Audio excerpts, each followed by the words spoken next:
በከፍተኛ ጭፈራ ወጥቶ የገለጸበት ሞቶ የተባሉ ጄኔራሎች የታዩበት ለእስራኤል ሰለላሁ የተባሉትን ሰቅላለች ኢራን ሚድሮክ ውስጥ ገቢ ከሚሆናት 10% በየአመቱ ለማህበራዊ አገልግሎት ለሀገር ይሰጣል ግን በተጨባጭ በሁለቱ በኩል የተገኘ ነገር አለ የጦር አመራሮችና ወታደሮችን መግደል ማለት ለእስራኤል በጣም ትልቅ ስኬት ነበር ይሄ በጣም ለዶናልድ ትራምፕ ኪሳራ ነው አሁን የሰላም ምናምን የሚባለው ነገር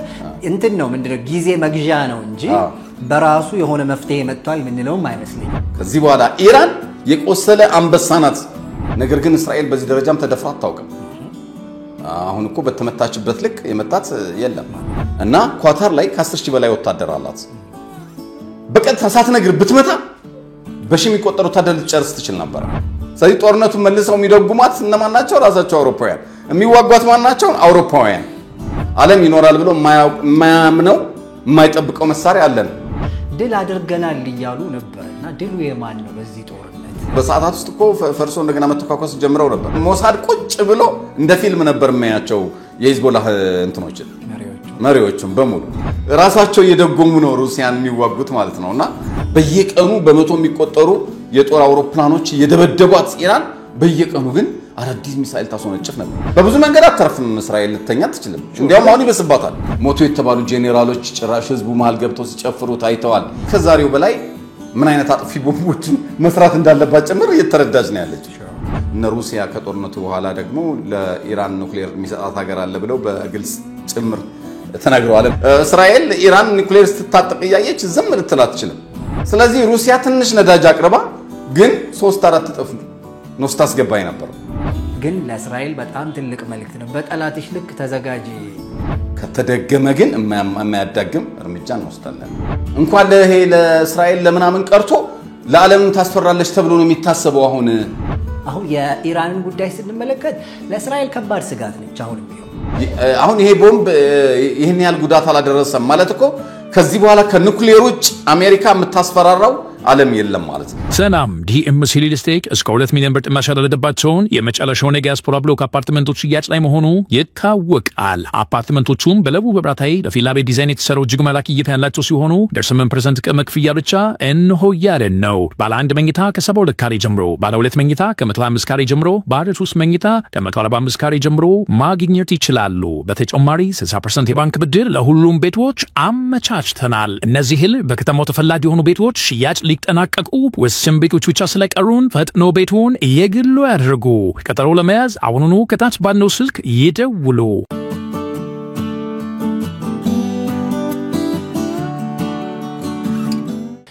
ሰላም ጤና ይስጥልን እንዴት አላችሁ በመካከለኛው ምስራቅ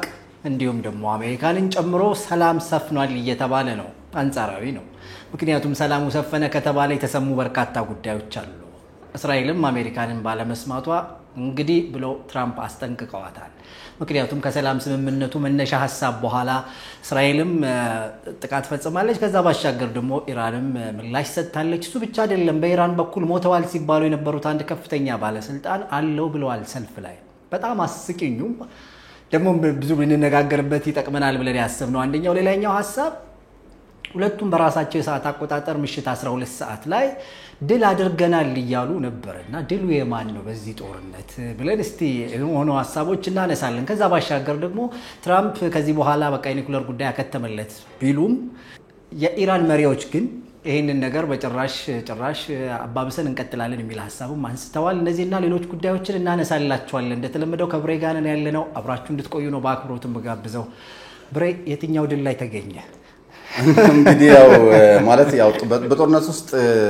ድል የሚባለው ምንድነው የሚለው በራሱ ትርጉሙም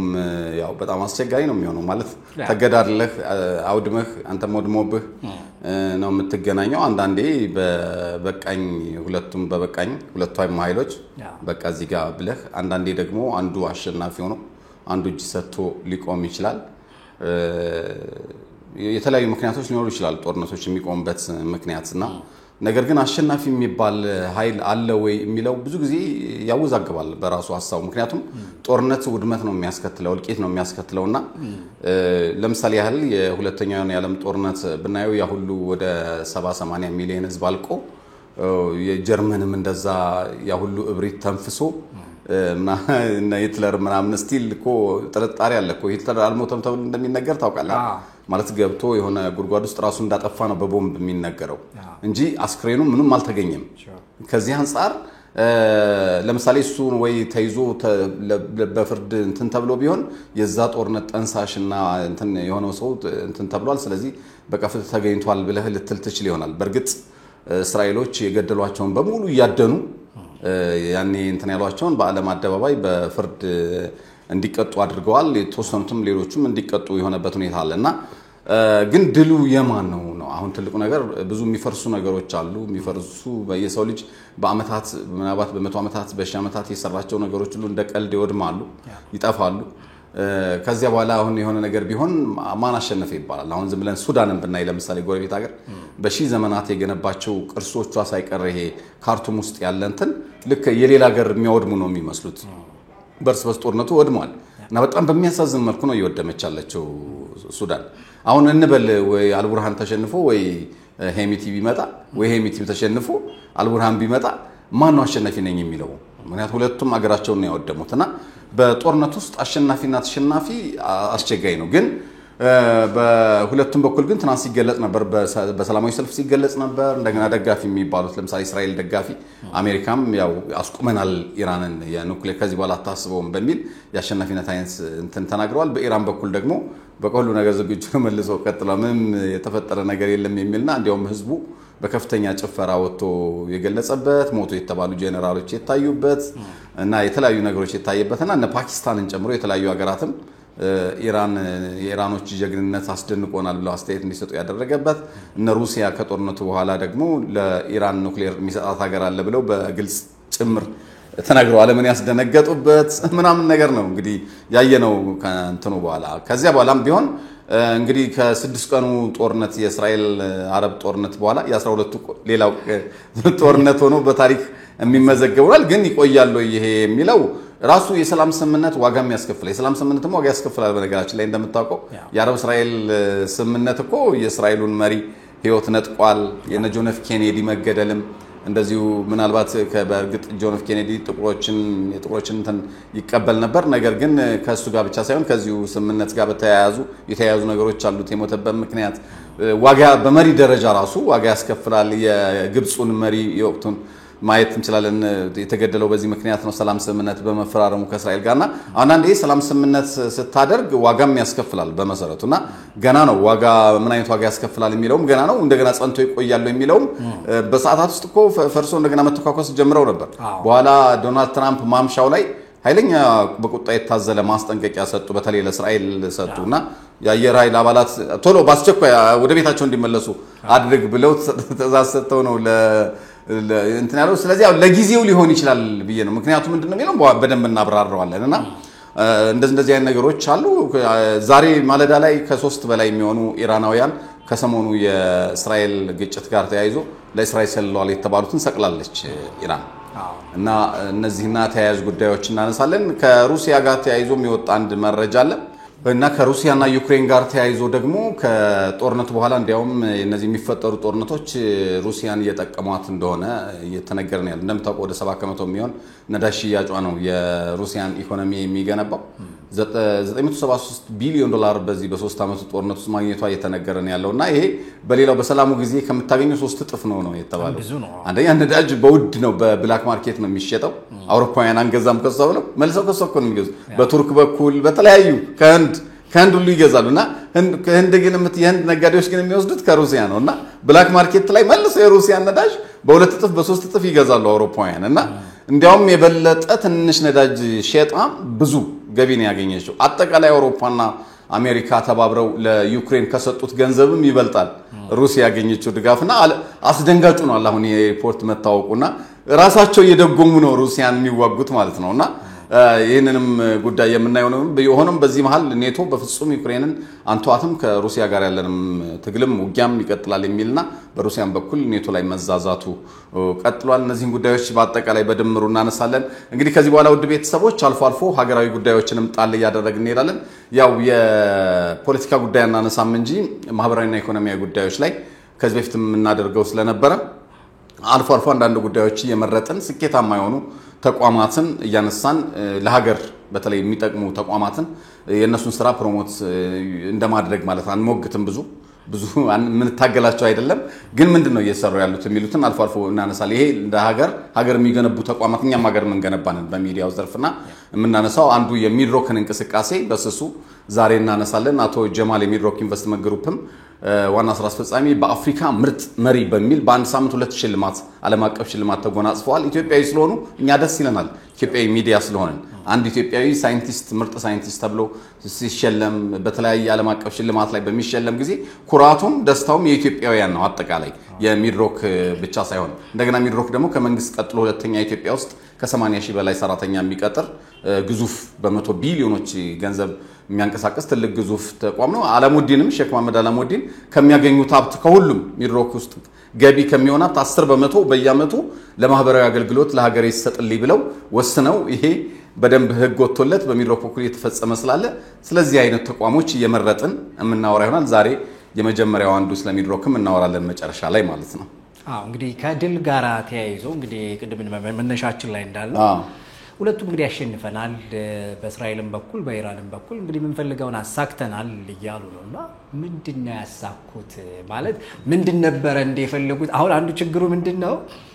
አሳክተናል አንድ ነገር ስትል መጀመሪያ መለኪያ ማስቀመጥ አለብህ። ማሳካት እንፈልገው ይሄን ነው ብለህ ከዛም ማለት ግልጽ አድርገው ማለት ነው። እና ለምሳሌ እስራኤል ኢራን ላይ ጥቃት ስትፈጽም ወይም እነዛን ሁሉ ነገሮች ስታደርግ እንግዲህ አንዱ ማለት በግልጽ አልተናገረችም ዋናው ኒኩሌር ነው የኒኩሌር ጉዳይ ነው። ስለዚህ እሱ ተሳክቷል ወይ ነው መጠየቅ ያለብን። ከዛ ባሻገር ኢራንም አሳክቻለሁ ብላለች። እንግዲህ እሷ ጉልበቷን ማሳየት ነበር የፈለገችው፣ ማንንም አይነካኝም ማለት ነበር የፈለገችው። አሁን እሱ ነው ክላሪቲ የሌለው ማለት በሁለቱም ወገን አሳክተናል ብለው እንግዲህ ድል ነው ምናምን እያሉ እንትን ሲሉ ነበር። ይሄ ድል የሚባለው ነገር ያው አንደኛ ራሳቸውን ማታለል ይፈልጋሉ ያው ኮታንኮት ማለት ራሳቸውን ማታለል ይፈልጋሉ ማለት የሆነ ጥቃት ውስጥ ገብተዋል፣ የሆነ እርምጃ ወስደዋል። ስለዚህ የወሰዱት እርምጃ ምንም ነገር አላመጣም እንዳይባል ለማህበረሰባቸውም ፕላስ ለዓለም ህዝብም እንትን ሆነናል ማለት አይፈልጉም። ያው ጦርነት ውስጥ ሲገባ አንዱ የጦርነት ባህሪ ስለሆነ ማለት ይሄን አምጥተናል ምናምን ብሎ የሚቆጠሩ ነገሮች አሉ። ግን በተጨባጭ በሁለቱ በኩል የተገኘ ነገር አለ ወይ? እኔ አሁን በዚህ ባሉት 12 ቀናት ውስጥ በተደረጉ ጦርነቶች ውስጥ ምናልባትም በጣም ጥንካሬያቸውን ያየነው ሞር የሞሳድ ጥንካሬ ከበፊት ጀምሮ ያለው ጥንካሬ እንዳለ ሆኖ በተለይ ከኢራን ላይ እርምጃ ከመወሰዱ በፊት የሞሳድ ሰላዮች ገብተው ኢራን እዛው ምድር ውስጥ እነዛን ድሮኖች ሰርተው የአየር እንትኑን ከጥቅም ውጭ አድርገውት ነው ጦርነቱ የተጀመረውና እሱ ነገር ለእስራኤል የሞሳድ የሰራው ስራ እንደ ስኬት እሱ ማየት ይቻላል። ምክንያቱም ገና ጦርነቱ ሳይጀመር ነው የአየር መቃወሚያዎቹን መተው የጦር ጀቶቹ እንደፈለጉ ገብተው እንዲያጠቁ የሆነው መጀመሪያ ሜዳው ስለተጠረገ ነው። እና በዚህ ረገድ አየር ኃይሉ እንዳሻው እንዲመታ ምክንያቱም አየር ኃይሉ መምታት ባይቻል ኖሮ ከእንደ ኢራን እንደዚህ አይነት ይሄ መካከለኛ ርቀት ብዙ ሚሳኤል የላትም እስራኤል እና ከዚህ አንፃር ጥቃቷ ይሳካል ብዬ አላስብም። ስለዚህ ሞሳድ በሚገባው ደረጃ የተሳካ ነገር እሱ ላይ ሰርቷል ብዬ አስባለሁ። ነገር ግን በእስራኤል በኩል እኔ አሸናፊ ነች ብዬ የማስበው እንዲያውም ሂዝቦላ ላይ ባላት ጦርነት ነው። እኔ ፍልስጤም ጋር ባላት ጦርነት ሐማስን አዳክማለች፣ ምንም ጥያቄ የለውም። ከሚገባው በላይ ፓራላይዝ አድርገዋለች። የነበረው ፓወር የነበረው ነገር ይታወቃል። ግን ደግሞ ብዙ ህዝብ አልቋል።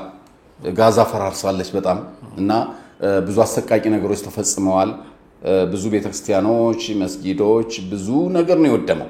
የተባበሩት መንግስታት ድርጅት ሰራተኞች፣ ጋዜጠኞችን ፐርፐዝሊ የተገደሉበት ሁኔታ አለ። ጋዛ ላይ የተፈጸመው አንፃር ሐማስን ከማዳከም ከማጥፋት አንፃር ብዙ ነገር ሰርታል። ግን ብዙ ደግሞ ደም ፈሷል፣ ብዙ ሰው አልቋል። ስለዚህ ሐማስ ጋር ስኬታማ ነች አይደለች የሚለው ሙሉ በሙሉ አሁንም ስላልጠፋ አስቸጋሪ ነው የሚሆነው። አሁንም በእነሱ እጅ ያሉ ታጋቾች አሉ። በሂዝቦላ በኩል ተሳክቶላታል እስራኤል። በቃ ምንም እኮ ጥይት ሳትተኩስ እኮ ነው ለአመታት መጀመሪያ በሰራችው ስራ በእነዚህ በቲክቶክ ነው የሚባሉት መገናኛ ሬዲዮዎች በእነሱ ነው ስራውን የሰራችው እና ቀድማ ያ መገናኛ ሬዲዮ የሂዝቦላ እጅ ሳይገባ በፊት ነው ሬዲዮ ተቀይሮ እንዲገባላቸው የተደረገው። እንደምታውቀው የዚህ የሬዲዮ እንዴት ተቀየረ እዛ ውስጥ ፈንጁን እንዴት መቅበር ተቻለ ምናምን የሚለው መረጃ ባለፈው ሳምንት ነው የወጣው እኛም አቅርበነው ነበር እና ይህንን ሚስጥር ሞሳድ እጅግ በረቀቀ መልኩ ሰርቶ እያንዳንዱ የሂዝቦላህ መሪ የሚያወራውን በየቀኑ ተሰማ ነበር እስራኤል ቁጭ ብለው ሞሳድ ቢሮ ውስጥ እያንዳንዱ የሂዝቦላህ መሪ ምን እንደሚያወራ ምን እንደሆነ እቅዳቸው ምን ሊያረጓት እንደሆነ እስራኤል ምን እንዳሰቡ ያ ሁሉ ፉከራ ያ ሁሉ እንትን ከጀርባስ ምን እንዳለው ያውቁ ነበር በቃ ሞሳድ ቁጭ ብሎ እንደ ፊልም ነበር የሚያያቸው የሂዝቦላህ እንትኖችን መሪዎቹም በሙሉ ስለዚህ አይመቱም በፍጹም ሊገኙ አይችሉም የተባለ ቦታ ላይ ያሉትን ሳይቀር ነው ድምጥማጣቸውን ማጥፋት የቻለችው እስራኤል ስለዚህ ሞሳድ ሂዝቦላህን ምንም የከፋ ጉዳት ሳያደርስ ቀድሞ በመከላከል በማጥፋት ጭምር ማለት ይችላል አሁን ሂዝቦላህ አለ ማለት አይቻልም በጣም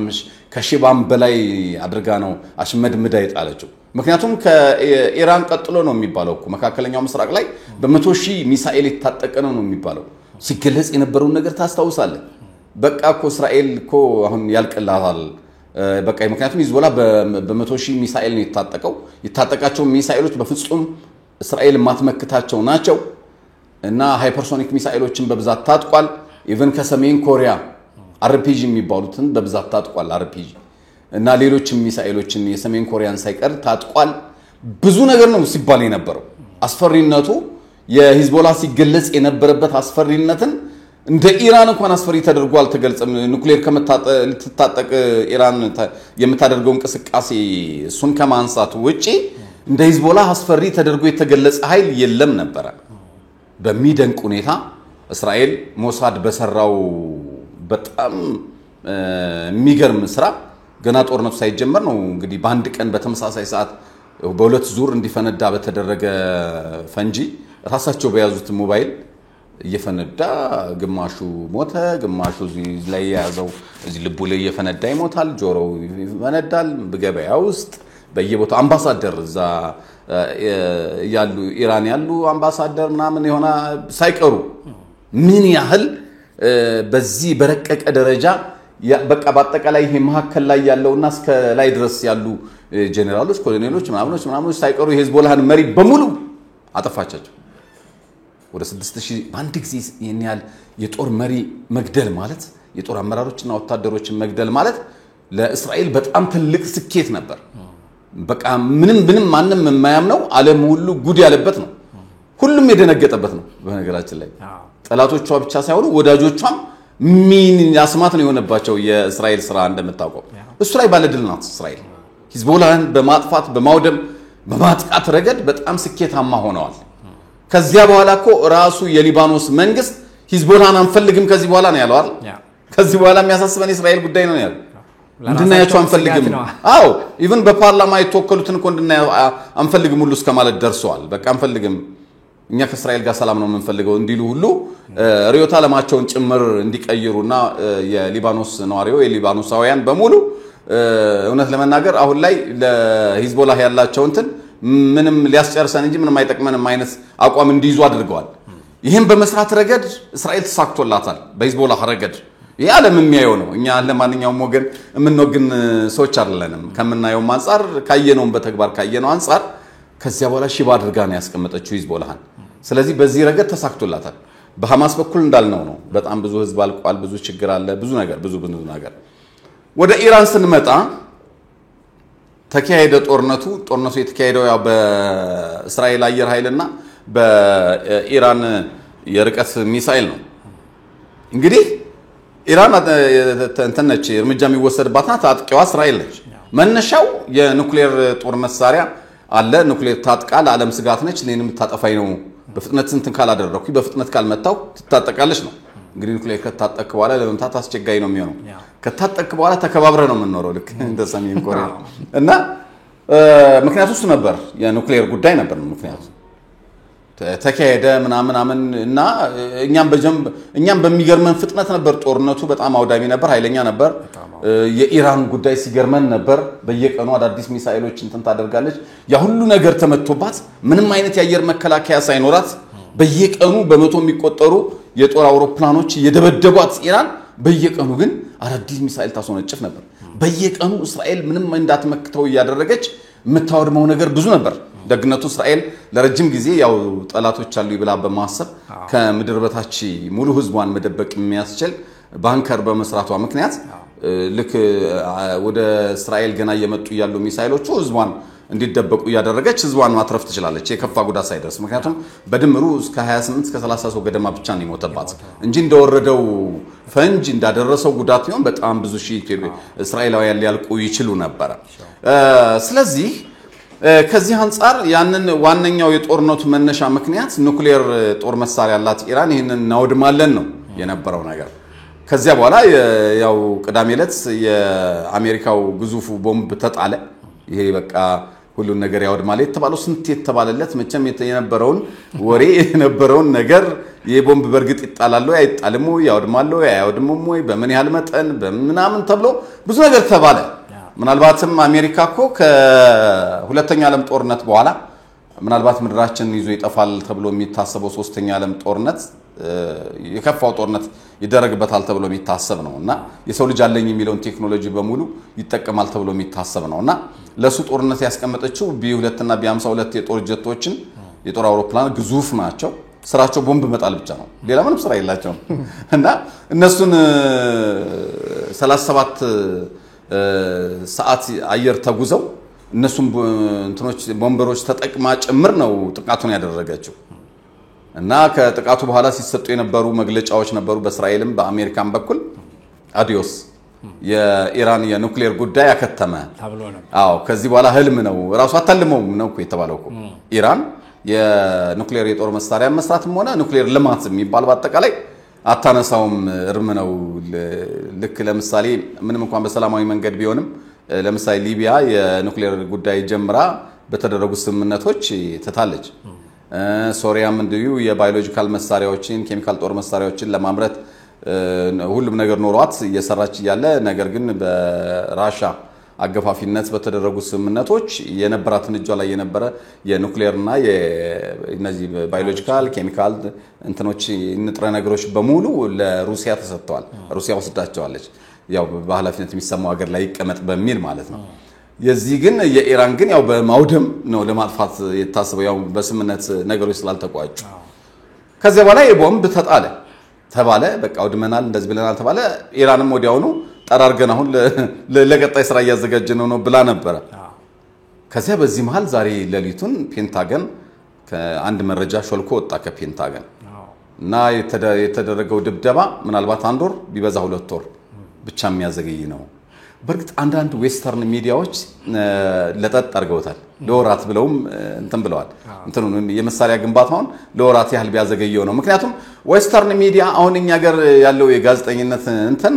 የካድሬያዊ ይመስላል አሁን ለመንግስት ያለህን ድጋፍ ወይ ለሀገር ያለህን ድጋፍ ስታሳይ ካድሬያዊ ነው ያስታውቅብሃል የዌስተርን ሚዲያ ጋዜጠኞች ግን አያስታውቁም ስታያቸው ኒውትራል ምናምን ሆኖ የሚሰሩ ነው የሚመስሉት ለነገሩ በዩክሬን ሩሲያ ጦርነት አይተነዋል የኒውትራል የሚባል ጋዜጠኝነት የለም በአለም ላይ ያው ተቆማለህ ለመርህ በቃ የሆነ ለዛ ለቀጠረህ መርህ ቢቢሲ የሚቆመው ለእንግሊዝ ነው በቃ አልጀዚራ ለኳታር ነው የሚቆመው ምንም እንትን የለም ይሄ ኒውትራል የሚባል ኒውትራልነታቸው የሚታየው በእነሱ ኢንተረስት በእነሱ ፍላጎት ሌላ ሀገር ላይ ነው እንጂ እነሱ ሀገር ላይ አይሰራም ይሄን አይተነዋል በዩክሬንና ራሻ ጦርነት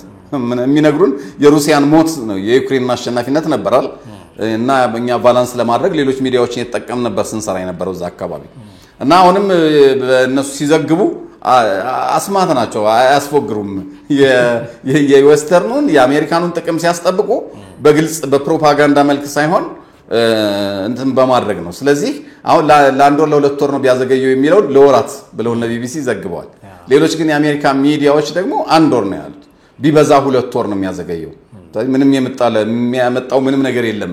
ይሄ በጣም ለዶናልድ ትራምፕ ኪሳራ ነው በነገራችን ላይ አዎ ምክንያቱም ይሄን ቦምብ በገና ሲታሰብ ምን ሲል አሁን ይሄ ቦምብ ይሄን ያህል ጉዳት አላደረሰም ማለት እኮ ከዚህ በኋላ ከኑክሌር ውጭ አሜሪካ የምታስፈራራው ዓለም የለም ማለት ነው በቃ በኑክሌር ቦምብ መታለው ከማለት ውጪ በሌላ ቦምብ አስቆመሃለሁ ብላ የምታስፈራራው ሀገር የለም አንደኛው እሱ ነው ሁለተኛ አሁን የኢራን ደግሞ መነሳት የበለጠ ይጠናከራል ነው አሁን ያለው በጣም ፍርሃቱ ለምሳሌ እስራኤል የቀድሞ ቤንጊቨር መሰሉኝ የመከላከያ ሚኒስትር የነበሩት ሰው ተናግረዋል አሁን ከሰዓታት በፊት ምንድነው ያሉት እሳቸው ኢራን ከዚህ በኋላ የቆሰለ አንበሳ ናት ከዚህ በኋላ ኢራን የቆሰለ አንበሳ ናት ከበፊቱ በላይ አውሪ ሆና ነው የምትነሳው ነው ያሉት ከበፊቱ በላይ በርግጥም ያስጊ ነው አዎ ኢራናውያንም አሁን የበለጠ ድጋፋቸው ይቀጥላል ለመንግስታቸው እንዲያው ይሄው ለምሳሌ እንደዚህ አይነት ነገር በሚፈጠሩ ጊዜ ጦርነት በሚኖር ጊዜ በጣም ተደብድበናል ተመተናል መንግስታችን አስመትቶናል ብለ በመታሰብ ጊዜ ህዝብና መንግስት ይጣላል እኮ ይለያያው ይሻክራል ግንኙነቱ በቃ ወረድ ወደ ማለት ወደ ተቃውሞ ምናምን ታስታውስ ከሆነ እኮ ጦርነቱን እንደጀመረች ወዲያው በሚቀጥለው ቀን እኮ እስራኤል ያደረገችው ጥሪ ምንድን ነበር የኢራን ህዝብ ነቅለህ ውጣና አስወግድ መንግስትህን ያለችው እኔ ያግዛለሁ ምናምን ያለችው እስር ቤትም መታ ነበር ለምሳሌ ያለ እስር ቤት ስትመጣ ለምንድን እስር ቤት ትመቻለሽ ምክንያቱም እስር ቤት የታሰሩ ሰዎች ያሉበት ነው ኢቭን እነሱ የሚጮህበት ነው አሁን ዌስተርን ሚዲያውም ሌላው ኢራን ታስራለች እንደ ሰብአዊ መብት ተሟጋቾች ጋዜጠኞች ምናምን እና ይሄን መምታት ምን ማለት ነው እና እሷ ግን አውቃን ያን የመታችው ያን ስትመታ እነሱ ይወጣሉ ይሄ አመጽ ይነሳል አው እንደሱ አይነት ነገር ነው ገባ ካልኩሌሽን ተደርጎ ነው ግን ሌላ ነገር ደግሞ አመጣ በዓለም አቀፉ ማህበረሰብ ዘንድ ማለት ነው ስለዚህ ይሄንን ጥሪሙ ያደረገች ነበር እስራኤል ስታረግ የነበረው ግን የለም ምንም አይነት ተቃውሞ አልነበረም ኢራን ውስጥ ይሄ ነገር ሁሉ ሲሆን የሁሉ ማአት ይወረደ ማለት ኢቭን የቴህራን ነዋሪዎች ሙሉ በሙሉ ለቃችሁ ውጡ እየተባሉ እንኳን መንግስታቸውን ሲቃወሙ አላየም እስራኤል ግን ሌላ ነበር የነበረው እስራኤላውያን በቃ ይሄን ጦርነት አንፈልግም ሲሉ ነበር አይተህ ከሆነ ላይቭ የተለቀቁ ድምጾች ነው ባክሽ ፕሊስ ስቶፕ ኢራን እንትን ምናምን ያሉ መልክቶች ሲያስተላልፉ ነበር ያ ወደ ግሪክ እና መሰል ሀገራት እየተሰደዱ ነበር እስራኤላውያን እና የኢራናውያንን አንድነት የበለጠ ያጠናከረ ሆኖ ታይቷል ከዚያ በኋላ ሰልፍ ተካሄደ ትናንት እና ኢራናውያን ነቅለው ወጡ በቃ መንግስታቸውን አወደሱ መልስ በተለይ ወደ ኳታር ምላሽ በመስጠቱ በቃ ማንንም እንደማይፈራ ለአሜሪካ እንግዲህ መልስ እንግዲህ በዚህ በመናስተዋወሰው ጊዜ በመንግስት ደረጃ እንደዚህ በውጊያ መልስ የሰጠችው እንግዲህ ኢራን ብቻ መሆኗ ነው ከሁለተኛ ዓለም ጦርነት በኋላ ስለዚህ ያገራቸው መንግስት እንደኮሩ እና በተለይ ደግሞ ለኳታር የሰጠው መልስ በጣም አኩርቷቸዋል እሱ ጋር ያለው ነገር ምንድነው የሚለው በኋላ እናነሳዋለን ስለዚህ በኢራናውያን ዘንድ ስታይ ይሄ ሁሉ ጅብኝ ኖሮ ከዓለም እንዲተገልለው የዓለም ሀያል የምትባለው አሜሪካ እስራኤልም ሀያል ነች ከአውሮፓ ጋር ነው ምናምናምና ለነሱ አስፈላጊውን ምላሽና በተነኮሱን ቁጥር ምንም የማያቆሙት ነገር አለን የሚለውን ነገር ያወደሙ ጭምር ያሳዩበት ነው ኢራን እስራኤልም እንዳልነው ሞሳድ በጣም ትልቅ ስራ ሰርቷል ቀድሞ መጥቷል ምን ብሏል ነገር ግን ይሄ ያሉት የኑክሌር ጉዳይ ማስቆም አልቻሉም እኔ ግን ለዓለም በስራት ብዬ ለማለት እችላለሁ ለዓለም በስራት በጣም ጥሩ ዜና ነው ብዬ ነው ማስበው ለምንድነው እንደምታውቀው የተወሰኑ ሀያላን ሀገሮች ሲኖሩ ዓለም ትወጠራለች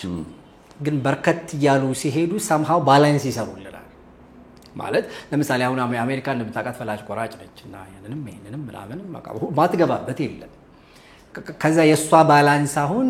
ራሻና ቻይና ናቸው እንደምታውቀው ማለት ሁለቱ ጋራ ያለውን ዲፈረንስ ስታይ አሜሪካ ፖለቲካውም ኢኮኖሚው ምኑም ይመለከተኛል ነው የምትለው የራሻና የቻይና ፍልስፍና ግን ሁሉም ሰው በየሀገሩ ይፈልገውን ያድርግ ቻይና የኢኮኖሚ ጉዳይ ትልቅ ጉዳይዋ ነው ስለዚህ ከኢኮኖሚ ጋር በተገናኘ ኢንተርፌር ላደርግ ይችላል እንጂ ፖለቲካው አይገባኝም አይነት ነው ስለዚህ አሁን እንደነዚህ አይነት ባላንሶች ማለት ሀያላኑ በዛ ሲሉ አትሊስት በነሱ እንትን ዓለም ሚዛን የሚይዝ ይመስለኛል አሁን የኢራንን ጉዳይ ስንመለከት ለእስራኤል ከባድ ስጋት ነች አሁንም ቢሆን ማለት እስራኤል ጥያቄ የለውም እስራኤል መተፋፋት ነው የሚፈልገው ተኝታ አታድርም በእርግጠኝነት ምንም አሁን የመጣው የሰላም ምናምን የሚባለው ነገር እንትን ነው ምንድነው ጊዜ መግዣ ነው እንጂ በራሱ የሆነ መፍትሄ መጥቷል ምንነው አይመስለኝም የሆነ የተዳፈነ በኋላ እንደ ኒኩለሩ ገና እየተብላላ ያለ ነገር ነው በኋላ ሲፈነዳ እንትኑ ምንድነው የሚያመጣው ጥፋት አሁን ካየነው በብዙ ጥፍ ሊሆን ይችላል የሚለው ስጋት እንዳለ ይበለጥ ያረጋታል አሁን ምክንያቱም አሁን አየችው ስለዚህ የኑክሌር እንትኖቿን ያብላላችሁን እስካሁን የት ማስቀመጥ እንዳለባት አሁን ተረዳች ስለዚህ ኦኬ እሺ አሁን የተጣለው ቦምብ 60 ሜትር ወደ ውስጥ ይገባል ሁለተኛ ሲደግም ሶስተኛ ሲደግም እስከ 100 ሜትር ይገባል ከዛ በኋላ የሚሄድ እንትኑ ብዙም አይደለም የሚለው ነገር አውቃለች ስለዚህ ማስቀመጥ ያለብኝ በ400 በ500 ሜትር ርቀት ላይ ነው ማለት ነው ብላ ተላለች እና መካከለኛው ምስራቅ ላይ እንደዚህ አይነት ስትራቴጂክ ቦታ ናት ኢራን። በጣም ብዙ ተራሮች አሏት፣ ሰፊ ነች። በህዝብ ብዛትም ወደ 90 ሚሊዮን ህዝብ ያላት በጣም በብዙ ነገሯ ሰፊ ነች። ስለዚህ አሁን በደንብ ተምራለች። ስለዚህ የፈለከውን ነገር ብታመጣ ምናልባት በኑክሌር ቦምብ ካልሞከርክ በስተቀር ማታከሽፈው ማታገኘው ነገር ውስጥ መደበቅ እንደምትችል ተረድታለች። ያ ብቻ ሳይሆን ከስከዛሬው በላይ ምን አይነት አጥፊ ቦምቦችን መስራት እንዳለባት ጭምር እየተረዳች ነው ያለችው። ግን ይሄ ነገር እኔ ምን ያረጋዋል ላለው ሌላኛው ሳይድ አሁን እንግዲህ በዚህ መንገድ አሜሪካ ጉዳዩን እንዳላገኘችው ታውቋል። ስለዚህ ይሄንን እንዴት እናገኘው የሚል ሌላ ምርምር መደረጉ አይቀርም። which means እንደነዚህ አይነት ነገሮች አሁን ኢራንን በራሷ መንገድ እንዴት ላጥልቀው ብላ ወይም እንዴት አድርጌ ይሄንን ነገር እንዳይገኝብኝ ብላ የምትሄድበት ሳይንሳዊ ጉዳዮች ይኖራታል። እስካሁን የሚያረጋግጫቸው እስካሁን ጥረቱ ሳይኖር ቀርቶ ነው። ለምሳሌ ከዚህ ከሳይበር ጥቃት ጋር ተያይዞ እኮ የኢራን የኑክሌር ተቋማትን በቦምብ አይመቱ እንጂ በሳይበር እኮ ደጋግመው ሲያጠቁት ነበርና አሜሪካ እና እስራኤል እና እየሰሩ እያለ ምናምን በሳይበር ጥቃት እየደረሰበት ብዙ ጊዜ ዳሜጅ የሚሆኑ ክፍሎች አሉ እኮ ያው እንደዚህ በቦምቡ እንደሚደርሰው አደጋ ባይሆንም ማለት ነው። እና በመንገዱ የተለያየ ነው። ከዛው ውጭ ደግሞ ሳይንቲስቶቿን ማሳጣት ነው። ሳይንቲስቶቿን ማሳጣት በጣም አሉ የሚባሉ ሳይንቲስቶቿን ያደነች ትገድላለች። ከዛው ውጭ ደግሞ በጣም ታማኝ ሆኑ ጄኔራሎችን ሳይቀር የራሷ ሰላይ አድርጋ ትገዛቸዋለች። እና በብዙ መንገድ አትተርፍም እስራኤል ልተኛ አትችልም። እንዲያውም አሁን ይበስባታል። እሱ ነው ሞሳድ በጣም ስራ አለበት። የተባባሰ ነገር አይታየህም? አሁን የሆነ ከሆነ ጊዜያቶች በኋላ ሊፈነዳ የሚችል ሁለቱም በራሳቸው መንገድ ራሳቸውን አጠናክረው ኢቭን አሜሪካም ጭምር። ምክንያቱም ለአሜሪካም ስጋት ነው ጉዳዩ። በዓለም ላይ እንትን መሆን ለሚፈልግ ሀገር ምንም ምንድነው ተፎካካሪ አይፈልግም። ስለዚህ በዛ ልክ እሷ እንደዚህ መሆኗ ምክንያቱም ለምሳሌ እነ ራሻን ስታይ እነ ቻይናን ስታይ somehow የፖፑሌሽንም አለ የአገር ስፋት ምናምን ቀላል አይደለም። እና እንደሚታወቀው እንግዲህ ራሻ በዓለም አንደኛ አለች የቆዳ ስፋት። አንድ አምስተኛውን የዓለም ይዘን እና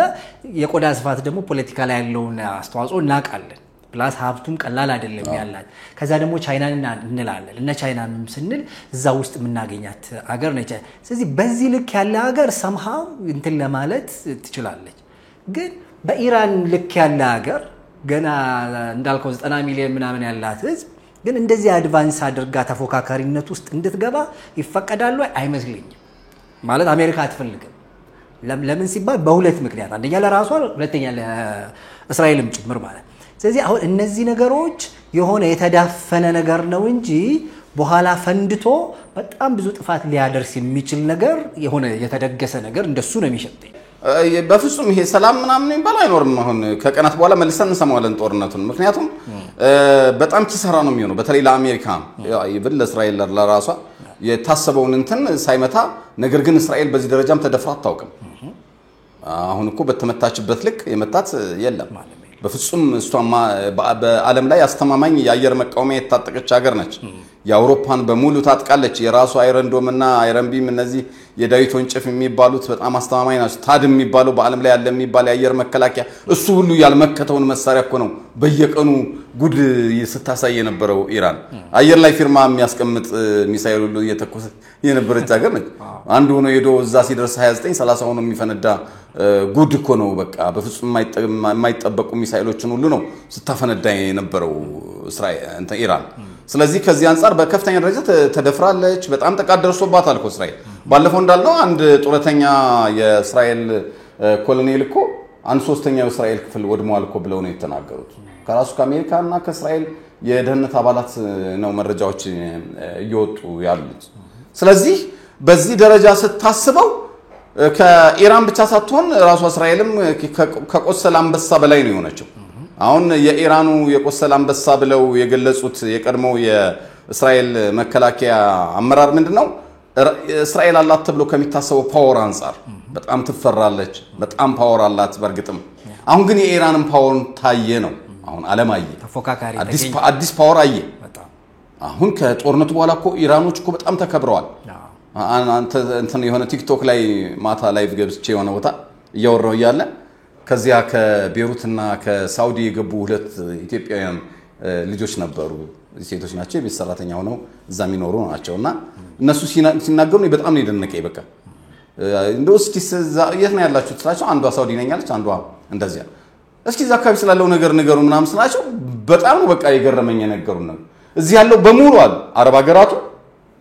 ኢራንን በጣም ነው የሚፈሯት እና በጣም በተለይ ይሄ ጦርነት ደግሞ የበለጠ አስከብሯታል እንኳን ለእስራኤል ለምናምን ቀርቶ ለዓለም ታስፈራለች ተብሎ ነው የሚታሰበው አሁን የሚሉት እንደዛ ነው አለች አይተ ከሆነ የኳታሩ ጊዜ ለዛች ለጥቂት ሰዓት እንግዲህ ኳታር ለበረጅም ጊዜ በሰላም ነው የምትታወቀው የዓለም ልጥጣ ሀብታም ነች ይታወቃል ኳታር እኮ ከ90 ከመቶ በላይ የውጭ ዜጋ የሚኖርባት ሀገር ነች ትንሽ ናት ዜጎቿ በመቶ ሺዎች ናቸው ሌላው ከውጭ ሄዶ እየሰራ የሚኖርባት ሀገር ዜጋ በጣም ሀብታም ሀገር ነች እና አይተው ያውቁም ጦርነትም አይተው ያውቁም በጣም እንግዲህ በመቶ ዓመታት የለም ጦርነት የሚባል ነገር እና ስለዚህ እንትን ሲተኮስ በጣም ነው የደነገጡት ኳታር ጸጥ ረጭ እኮ ነው ያለችው ኳታር እና እዚያ ያሉ ኢትዮጵያውያን የመጀመሪያቸው ነው እንደዚህ አይነት ሚሳኤል ሲያዩ ምን ሲሉ ምናምን በቃ አይተህ ሆነ በቃ ወይኔ ቢስሚላህ ምናምን ያሉ ሙስሊሞችም ክርስቲያኖችም በስማም ይያሉ እየቀረጹ ሲልኩት ነበር ያው ማንም ጉዳት አልደረሰም ዝም ብሎ ሄደ እንዲ ከሽፍ ተደረገ የተኮሰችው ሚሳኤል ተራ ሚሳኤሎች ነው የተኮሰችው ትልቁ ነገር በዚህ የኢራን የኳታር ቤዝ ላይ ያደረሰችው ጥቃት በጣም ትንሽ ቦታ ላይ ነገር ግን ከ10,000 በላይ የአሜሪካ ወታደሮች ነበሩ እዛ ቦታ ላይ ብቻ እንግዲህ ከ20 በላይ የጦር ቤዝ አላት እዛ መካከለኛው ምስራቅ ላይ ከ50,000 በላይ ወታደር ነው ያላት አሜሪካ እና ኳታር ላይ ከ10,000 በላይ ወታደር አላት በቀጥታ ሳትነግር ብትመታ በሺ የሚቆጠሩ ወታደር ልጨርስ ትችል ነበር እሱ በጣም ጉዳዩን ያቀራው ነበር የጦር እነዚህ ቢ2 ቢ52 የጦር ጀቶች አሉ ኑክሌር ታጣቂዎች ከነ ኑክሌሩ ለትነፋው ትችላለች በጣም ማንመለስበት እንትን ውስጥ ዓለም ትገባ ነበር እንደዛ ቢሆን ግን ጥሩ ነገር ምንድነው መሰለ እስራኤልም ስታጠቃ ኢራንም ሲያጠቁ ይናገራሉ ንጹሃንን ሽሹ ምናምን ይላሉ ከዚያ በኋላ ነው የሚያደርጉት እና ስለዚህ ሲነገር ኳታርም እዛ አካባቢ ያላትን ዜጎች ምናምን አሽሽታለች አሜሪካም የጦር ጀቶቿን በሙሉ አንስታለች ከዛ አካባቢ ከዚህ ከጦር ቤዙ ምንም አይነት ነገር የለም አንዱ ነገር እሱ ነው ሁለተኛው ነገር እንደዚህኛው አሁን ኢራን ላይ 1700 ኪሎ ሜትር አቋርጦ እንደሚሄደው አይነት እነዚህ ሃይፐርሶኒክ ሚሳኤሎች አይደለም የተኮሰች ተራ ሚሳኤል ነው የተኮሰች ቀለል ያሉ ድሮኖች ሚሳኤሎች ነው የተኮሰች በ2014 ላይ ዶናልድ ትራምፕ ወደ ስልጣን መጥቶ የነበረው በመጀመሪያው ዙር ስልጣኑ ያኔ የኢራኑን ጄኔራል አብዮታዊ ዘብ አዛዥ አስገድሏል ኢራቅ አየር ማረፊያ ላይ በድሮን እንደምታውቀው ትራምፕ በራሱ ውሳኔ ያኔ ቤንጃሚን ኔታንያሁ አልተስማሙም ነበር አይቅርብን ምናምን ብለው ነበር አይ በቃ ትራምፕ ወስኖ ነው ያስገደለው ያኔ ኢራን በጣም ተናዳ ምላሽ እንሰጣለን ብላ በወቅቱ ታስታውስ ከሆነ ምላሽ ሰጥታለች ያኔም ኳታር የአሜሪካ የጦር ቤዝ ላይ ነው የመታቸው እና ያኔም ስትመታ 20 ሚሳኤል ነው የተኮሰችው 20 ሚሳኤል ነው የተኮሰችው የከፋ ጉዳት ግን አልደረሰም በቃ እንደምትመታ ሰዓቱን ሁሉ አሳውቃ ነው የተኮሰችው በዛ ሰዓት ሁሉም ወታደሩም ሸሽታን ትብዛ ያው ተኮሰች ትልቁ ነገር መልስ እንደምትሰጥ ማሳየት ነው የፈለገችው ታሲም ቲንክ አሁንም የሆነው እንደዛ ነው በምንም ምክንያት ለተኮሱብን ምላሽ እንሰጣለን የሚለውን ሀገራዊ ሉዓላዊ ይሄ መብቱንም ጭምር ማሳየት ነው የፈለገችው ምክንያቱም ወዲያውኑ ኳታር ለተመድ ደብዳቤ ጻፈች ያየር ክልል ተጥሷል ተደፍሬያለሁ ምናም መልስ ሰጣለሁ ሁሉ አለች እኔ አሁን መልስ ሰጣለሁ ስትል ያው ሳቂ መጥቶ ነበር ማለት ኳታር ለኢራን መልስ ምናም ምክንያቱም አልቻለችም እስራኤልም እኮ ይኸው እስራኤልና አሜሪካ ተባብረው እንኳን መልስ እየሰጡ ያልቻሏት ሀገር መቼም ኳታር በጦርነት የምትታወቅ ሀገር ማለት የለባትም ያው ትላለህ እና መልስ እንሰጣለን ምናምን አለች ኳታር ለኢራን እና ሆድ ሲያውቅ ዶሮ ማታ ምናምን ቢሆንም ነገሩ አክሽፈናል ምናምን ትላለች መጀመሪያ እንዲከሽፍ ተደርጎ የተላከ ሚሳኤል ነው በቃ ተራ ሚሳኤል ነው የተተኮሰው ምክንያቱም የፈለገችው ልክ እንደ ያኔው ትራምፕ የነሱን አብዮታዊ ዘብ ጄኔራል ሲገድል እንዳሳዩት ሁሉ አሁንም መልስ እንሰጣለን የሚለው ለማስጠንቀቂያ ነው ወዲያውኑ ተናግረዋል እኮ የኢራን የጦር ጀነራል ማስፈራሪያ ማስጠንቀቂያ ነው የተኮስ ነው ከተደገመ ግን የማያዳግም እርምጃ እንወስዳለን እኛ ለማጥቃት ለማውደምም ለማጥፋትም ወደ እስራኤል ከመንተኩስ እዚች ጎረቤታችን ያሉትን የአሜሪካና የእንግሊዝ ጦር ላይ ብንተኩስ ነው የሚቀለን አንደኛ ቅርብ ነው ሁለተኛ በሌሎች በጣም ይሄ በሌላ በማትፈጃቸው ሚሳኤሎች መቀመጥ ባለባቸው ሚሳኤሎች አተኩስም ሌላ ሚሳኤልም እየተኮስ ትመታለህ ስለዚህ ለኛ ቀላላችን ነው እሱም ማድረግ ምናምን ያለችው ኢራን በዚህ መሰረት የተተኮሰው ሚሳኤል በጣም እንትን ነበር ምላሽ መስጠት ነበር ፍላጎቷ ሰጥታለች ከዚህ አንፃር ተሳክቶላታል ኢራን አሳይታለች ዓለምም ታረጋለች አታረጋውም ነበር የነበረው ነገር አድርገዋለች ከዚያ በኋላ የነበረው ጥያቄ ምንድን ነበር አሜሪካስ ይሄን አምና ተቀበላለች ወይ ካልተቀበለች ምላሿ ምን ይሆናል ነው እንዳልነው ከባድ ቢሆን ጥቃቱ ውድመቱ ከባድ ቢሆን ኖሮ በጣም ከባድ መልስ ይሰጥ ነበር በአሜሪካ በኩል ማለት ማያዳግም ይባል ሲፈልግ ሶስተኛ ዓለም ጦርነት ይነሳ ምን ይነሳ የማይቀር ነበር የሚሆነው ነገር ግን ያን አደረገች አሁን አየፌር ይሆናል አሁን እነ ሩሲያም ሌሎቹም አይ በቃ ኢራንም ተመታች ኢራን መልስ ሰጣለች ነው አሁን አሜሪካ ከቀጠለች ያው ውጊያውን ፈልገውታል ነው ምክንያቱም አሜሪካ የገባው እኔ ኑክሌር ስለምትታጠቅ እንጂ እሷን መምታት ፈልጊ አይደለም ነበር እንደገና ታስታውስ ከሆነ ሰኞ ዕለት ስንመጣ መንግስት እንዲቀየር ፈልጋለሁ ብላ ነበር አይደል ዶናልድ ትራምፕ ትቻለው አሉ ደግሞ እኔ እኮ ብያለሁ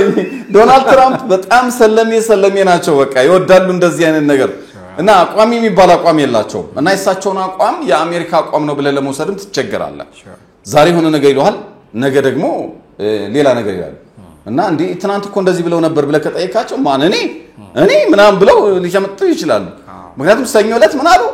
ሰኞ ለሊቱን በወጣ መግለጫ በቃ በኢራን መንግስታዊ ለውጥ እንዲደረግ እንፈልጋለን የሚል መግለጫ ወጣ በሴኔቶች በመናም ከዚያ ዛሬ ደግሞ አያንፈልግምኛ ምናምን የሚል ነገር ወጣ እና አቋም እየታየ አይደለም በአሜሪካ በኩል ከዚህ አንፃር ቀደም ሲል እንግዲህ እንዳነሳው አሸናፊው ማን ነው በሁለቱም በኩል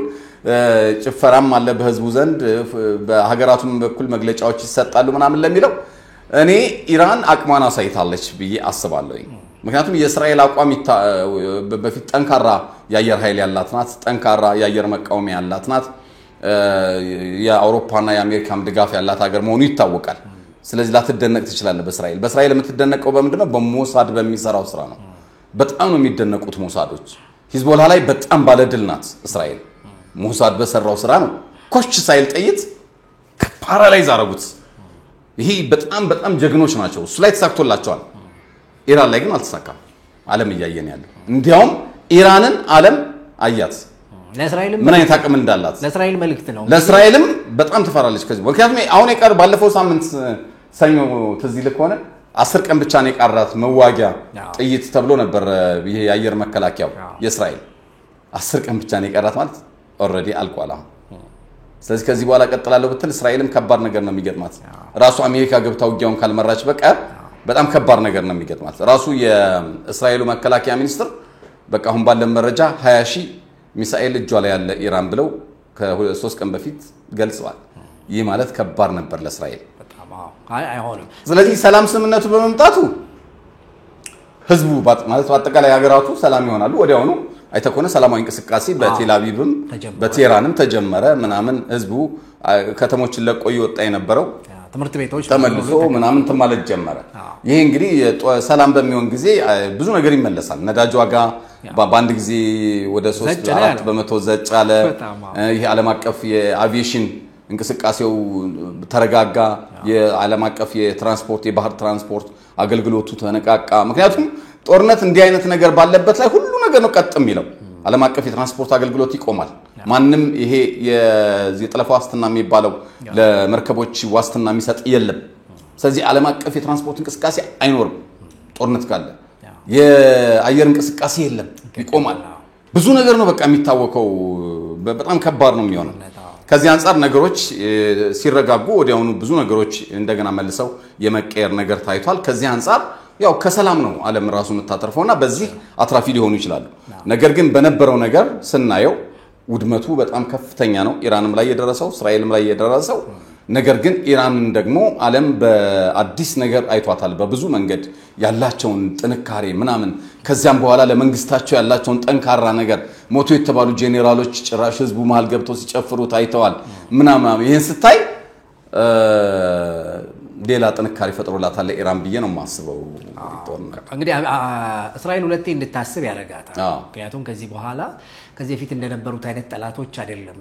ያላት አሁን በተለይ የኢራን ጠላትነት አንደኛ ያው የዘመናት ጠላትነት ነው ማለት ከመጀመሪያ ጀምሮ አይደለም የነበራቸው ወዳጅነት ይታወቃል ግን ከዚህ በኋላ ያለው ጠላትነት በጣም ከፍ ብሎ የሚሄድ ፕላስ አቅማቸውንም የተለካኩበት ከመሆኑ ጋር ተያይዞ እስራኤል ብዙ እንድታስብ ያደርጋታል እንግዲህ በጠላት ልክ አይደለም የምትዘጋጀው እንግዲህ ጠላት አሁን somehow ታውቀዋል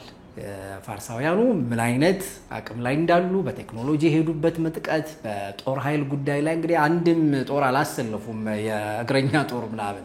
ግን በቴክኖሎጂ የሄዱበት ርቀት እንግዲህ ቀጣይ የዓለም ጦርነቶች የቴክኖሎጂ ጉዳዮች እንደሆኑ ማለት እዛው ባሉበት ሆነው ጉዳዮች ነው የሚያረጉት እንጂ ምንድነው እንደዚህ በአካል ቆሞ ሰዎች ምናምን የሚታቆሱበት የሚባለው ዘመን እያለፈ ነው የሚል ግን ለእስራኤል በጣም ትልቅ መልእክት ነው በጠላትሽ ልክ ተዘጋጂ ምክንያቱም የአሜሪካ ድጋፍ ባይኖር ብዙ ነገሮች ሊሆኑ እንደሚችሉ ያው እስከ መጨረሻ የታየ ጉዳይ ነው ስለዚህ እስራኤልም ይሄንን በቸልታ የምታልፈው አይመስልኝም አሁን የበለጠ አሁንም ቢሆን አሁን ራሱ ዝም ምትል አይመስለኝም እኔ ምክንያቱም ከዚህ በኋላ ተከተመለሰች ወደ ኋላ ኢራን የበለጠ ኑክሌሩን በአጭር ጊዜ ነው የምትታጠቀው እንደተባለው ቦምቡ ያመጣው ነገር የለም ምናልባት በአንድ ወር በሁለት ወር ነው የሚያራዝመው እንጂ ስለዚህ ኢራን ደግሞ አየች እንዴት አድርገው ሊያጠፏት እንደሚችሉ ስለዚህ በፍጥነት ኑክሌር መያዝ እንዳለባት ታምናለች ማለት ነው ከዚህ በኋላ ሰላማዊ የሚባለው ሳይሆን ኑክሌር መያዝ እንደሚያዋጣ ታያለች የበለጠ እንደተባለውም በርግጥም የቆሰለ አንበሳ ሆና ነው የምትመጣው እና ነገሮች የበለጠ እንዲያው ማስጊ ሆነው የሚቀጥሉ ይመስለኛል ከዚህ ጋር ተያይዞ እንግዲህ ዛሬ ማለዳ ላይ 3 ኢራናውያን በስቅላት ተቀጥተዋል የተቀጡበት ምክንያት ለእስራኤል ሲሰልሉ ተገኝተዋል በሚል ነው በኢራን እንግዲህ እስራኤልን ብትሆን ከሚሰልሏት ካገኘች የምትወስደው እርምጃ ጠንካራ ነው ያው ሀገራት በስለላ ጉዳይ ላይ የሚወስዷቸው እርምጃዎች ጠንካራ ናቸው ምክንያቱም የሀገር ሉዓላዊነት ነው የሀገር ደህንነት ነው ማያዳግም ነገር ነው እንደዚህ አይነት ክህደት የሚፈጽሙት ላይ የሚወሰደው እርምጃ ማንንም ቢሆን የትኛውም ሀገር የሚወስደው እርምጃ ነው ኢራን ዛሬ በስቅላት የቀጣችበት ሁኔታ አለ አሳልፈው የሚሰጧት የራሷ ዜጎች ጭምር ናቸው እዛ ውስጥ ገብተው ነው ሞሳዶች ብዙ ስራ የሰሩት በአለም ላይ ሞሳድ የሚፈልገውን በሚሰራ ጊዜ የተለያዩ ስለላ ነገሮችን ይጠቀማል ለምሳሌ አንዷ አሁን በዚህ ጦርነት ላይ ከፍተኛ ሚና የተወጣቸው እስራኤላዊት ጋዜጠኛ አለችና ወደ ሙስሊም ሃይማኖቷን እንደቀየረች አድርጋ የመናዊ ያገባች መጀመሪያ ከዚያ በኋላ የመናዊ ያግብታ በቃ የመናዊ ነች የሚያውቋት ቋንቋው አረበኛ ነው የምትለው ምናምን እንግዲህ 26 ዓመት ነው የቆየች ሰላቸው ተመልከት ጽናታቸው በራሱ እኔ እስራኤላውያን በጣም የሚገርሙኝ በዚህ ረገድ ነው 26 ዓመት እስከ አሊ ካሚኒ ድረስ ተሰላቸው ነበር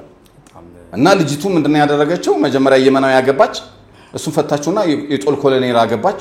ኮሎኔል ፈታችና ጄኔራል አገባች እየቀረበች መጣች ወደ ላይ ከዚያ በኋላ ይሄ ሟቹ የኢራኑ ፕሬዝዳንት ከሱም ጋር ግንኙነት ነበራታል በሱ ምክንያት ደግሞ አሊ ኻሜኒን ታገኛቸው ነበራሉ ስለዚህ የኢራን አንዱ የታዋቂ ጋዜጠኛ የምትባለው እሷ ነች እናም በጣም ለመንግስት ቅርብ የሆነ መረጃ ይሰጣታል ያን መረጃም ትሰጣለች ለሞሳድም ትልካለች 26 ዓመት እንደዚህ ሰራ ኖራለች ኢቭን ሃይማኖት እስከ መቀየር ድረስ ሃይማኖት ቀይረው ለሞሳድ እስከ መሰለል ይደርሳሉ እና በጣም ጽናታቸው የሚገርም ነው ሞሳድ የሚሰራው ስራ እና አንዳንዴ ሲናገሩ ሰምታል አሊ ኻሜኒ ማን ሆነ መካከለኛው ምስራቅ ላይ ያለ የትኛውም ባለስልጣን ይሁን ተቋም ይሁን ከኛ ቁጥጥር ውጭ አይደለም ብለው ቤንጃሚን ኔታንያሁ የሚናገሩት ለዚህ ነው እንደነዚህ አይነት ሰዎችን አፍ ድረስ አላቸው በቃ መረጃ ሞሳድ እንግዲህ ሞሳድና ሽምቤት የሚባሉ የመከላከያ ወይ የደህንነት ተቋም ነው ያላት እስራኤል ሽምቤት የሚባለው በሀገር ውስጥ ያሉ የደህንነት ስራዎችን ነው የሚሰራው ሞሳድ ደግሞ ዓለም አቀፍ ስራዎችን ነው የሚሰራው ዲፕሎማሲውን ጭምር የሚሰራው ሞሳድ ነው የደህንነት ብቻ ሳይሆን ዲፕሎማሲውንም ወታደራዊውንም ደህንነቱንም አጠቃላይ እስራኤልን የውጭ ግንኙነትና ጥቅም የሚያስከብረው ሞሳድ ነው እና እውነት ለመናገር ሞሳድ እኔ በአለም ላይ ነምበር 1 ነው ብል የተሳሳትኩ አይመስለኝም በጣም ስኬታማ ስራ የሚሰራ ስለላ የደህንነት ተቋም ነው እና እንግዲህ እቺ ሴት እስከ አሊ ኻሜኒ ድረስ 26 ዓመት ስትሰልላቸው ኖራለች ያውም ጋዜጠኛ ሆና ማለት ነው በስተመጨረሻ ሰሞኑ ነው ከዚህ ግጭት በኋላ ላሽ ብላ እስራኤል የገባችው እና በጣም ነው የሚገርመው የነበረው ነገር እንዴት አድርገው ጠላቶቻቸውን ለማሸነፍ የሚጠቀሙት ስትራቴጂ የሚጠቀሟቸው ሰዎች እንዴት የራሳቸው ዜጎች ዜግነታቸውን ቀይረው በሰው ሀገር ቋንቋ በሰው ሀገር እምነት በሰው ሀገር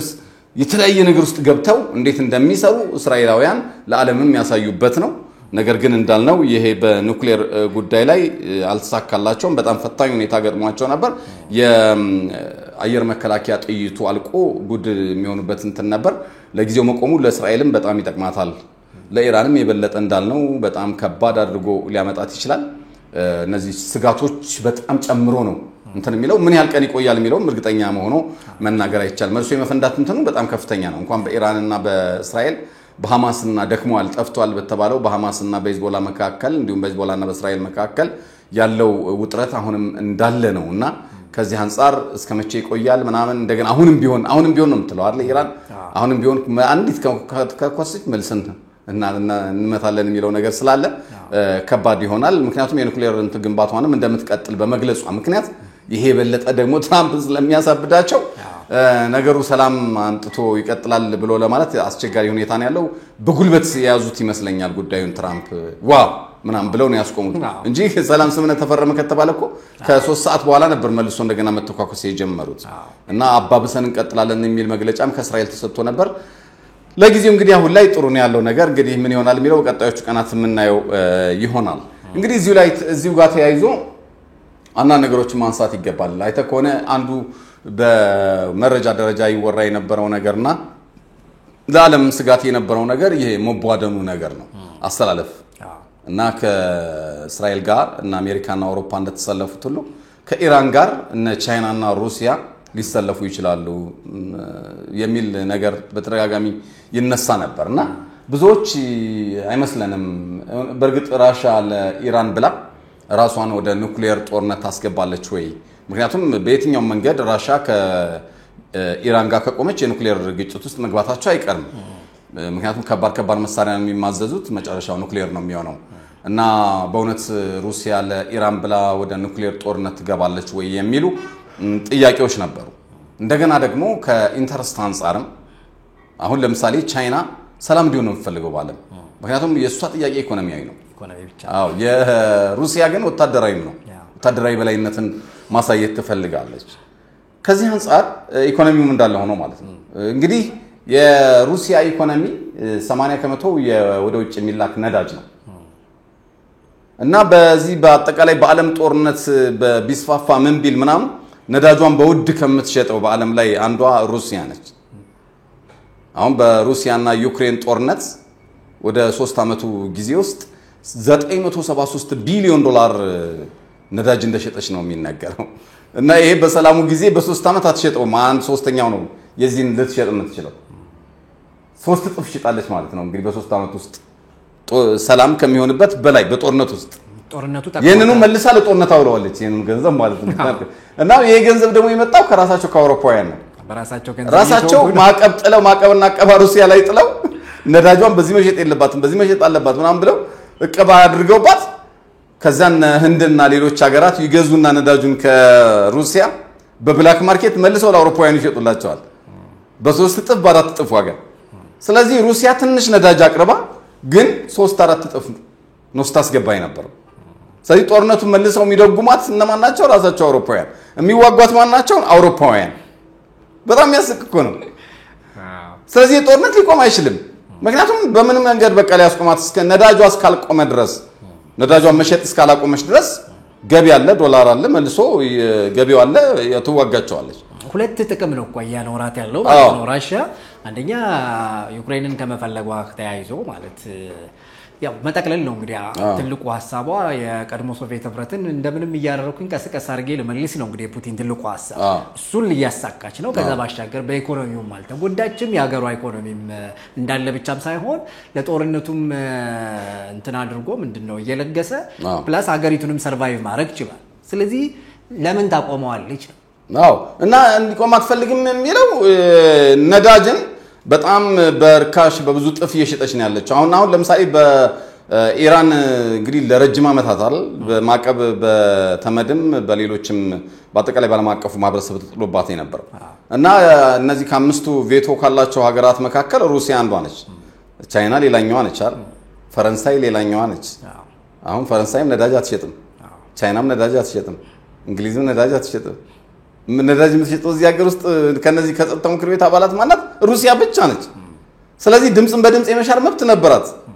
ኢራን ላይ የሚወሰደውን እርምጃ ድምጽን በድምጽ የመሻር መብቷን ተጠቅማ ውድቅ ማድረግ ትችል ነበር፣ አላደረገችም።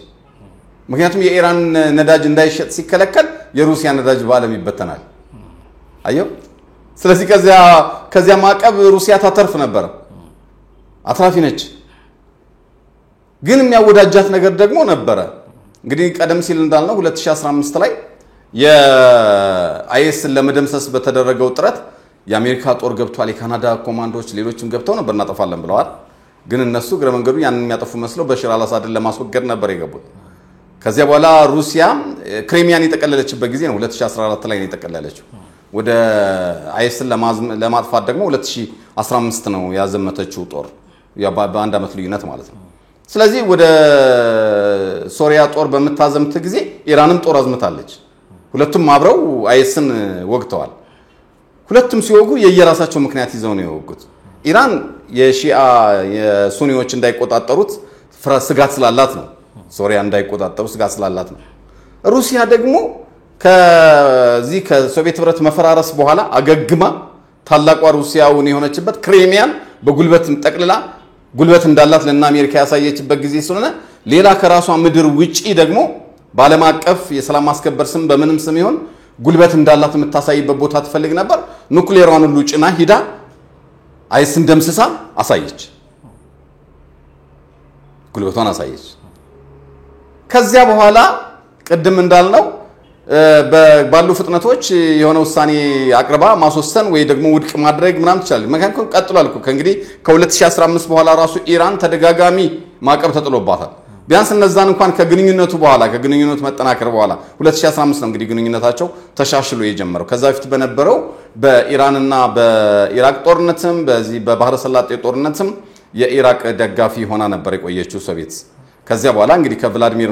ፑቲን መምጣት በኋላ የተጠናከረችው ራሻ እንግዲህ ከ2000 በኋላ ነው እንግዲህ ራሻ በጣም የተጠናከረች የመጣችው እና ከዚያ በኋላ ደግሞ ክሬሚያን 2014 ላይ ተቀለለች። ስለዚህ ግንኙነታቸው ከ2015 ጀምሮ አንድ ብሎ በሶሪያ ነው የኢራንና የነሱ ግንኙነት እንግዲህ የጀመረው። ከዚያ በኋላ መጠናከር ጀመረ። ምክንያቱም ከዛ በፊት በነበረው ተገላ አብራሷን ማግሌላ ሩሲያ ከዓለም የተገለለች ነበረች ኢራን። ስለዚህ ከዚያ በኋላ አሁን ግንኙነታቸውን ያጠናከሩ መጥተው አሁን ላይ እስኪደርሱ ድረስ የተለያዩ ማዕቀቦች ሲጣሉ አልተከላከለችላትም ኢራን ማነው ሩሲያ ኢራን። ስለዚህ ይሄ ጦርነት ቤትም ይሁን ቤት ሩሲያን አትራፊ ያደርጋታል። ራሷ ምድር ላይ ያለውም በመላው ዓለም ያለውም ጦርነት አትራፊ ነው የሚያደርጋው። ምክንያቱም 80% ገቢዋ ነዳጅ ነው። ለማንኛውም በዚህ መሃል ከኢራን ጋር ትቆማለች ወይ አትቆምም ወይ ለኢራን ሙሉ በሙሉ መሳሪያ በመስጠት ነው ወይ በእንትን ነው ወይ ምናምን የሚሉት የተለያዩ መላምቶች ነበሩ። በዚህ መሃል እንግዲህ ዲሚትሪ ሜድቬዴቭ ለኢራን ኑክሌር የሚሰጥ ሀገር አለ አሉ። ከባዱ ሐሳብ እሱ ነበር። አዎ እሱ ነበር። ባለፈው ሳምንት ሰኞ ከትናንት በስቲያ ስናው ዛሬ ደግሞ ምን አሉ? ዛሬ ለሊቱን እንሰጣለን አሉ።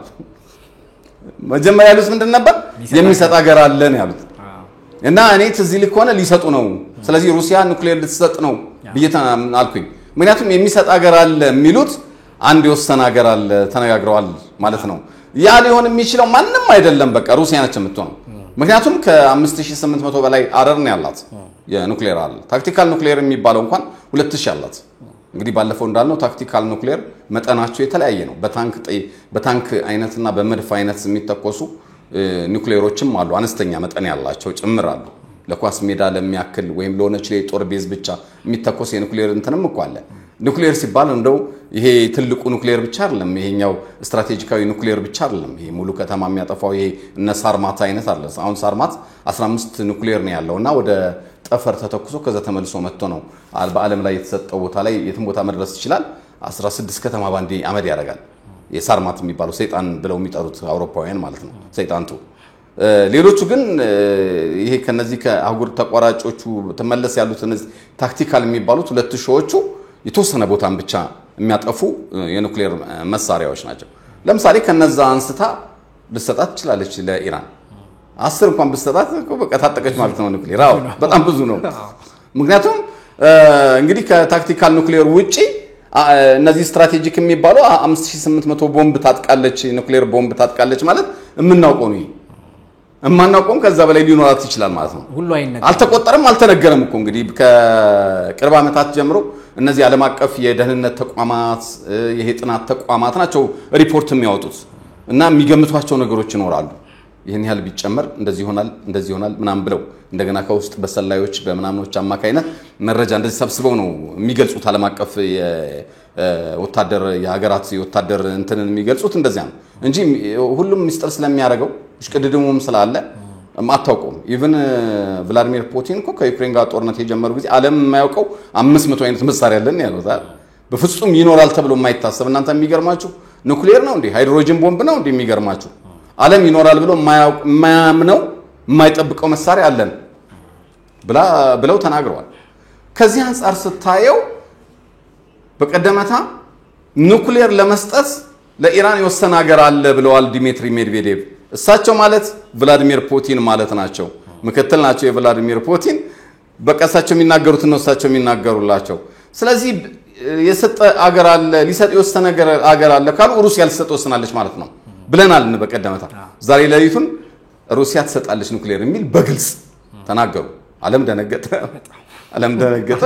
ያው ቢደነግጥም እንግዲህ አሁን ባለው ሁኔታማ እንግዲህ በቃ ራሳቸው ፔንታገንም ያወጣው ያስደነግጣል በቃ አንድ ወር ብቻ ብናራዝም እንጂ አንችልም የኢራንን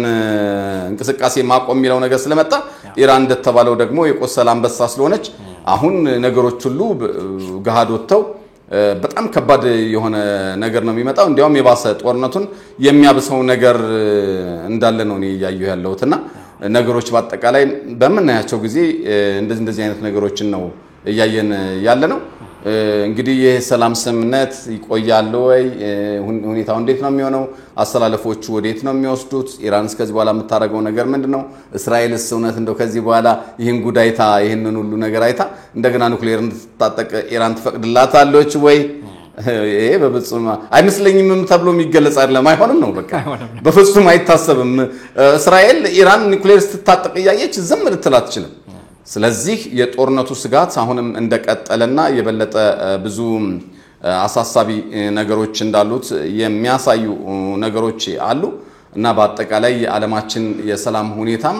ያው ስጋቱን እንዳረበበበት የሚቀጥል ነው የሚመስለው እንደው ዓለም አቀፍ ተኩሳቶቹ በዚህ አይነት መልኩ የሚቀጥሉ ነው የሚመስሉት እንግዲህ ስጋቱ ከፍ እያለ ነው የመጣው ናፕ ወስደናል አይነት ነው ሊባል ትንሽ እያለ አይደል ትንሽ አረፍት አድርገን እንመለሳለን የሚለው ነገር እሱ ነው ምክንያቱም ተባብሶ ሊቀጥል የሚችልባቸው ፍንጮች እዚህም እዛም እየታዩ ነው እና ምንድነው እስቲ ይዋጣልን አይነት እንግዲህ ዓለማችን አሁን የህግ ዓለም አይደለችም የጉልበት የለም የጉልቤ ነው እና በቃ ካለህ ትኖራለህ ራስን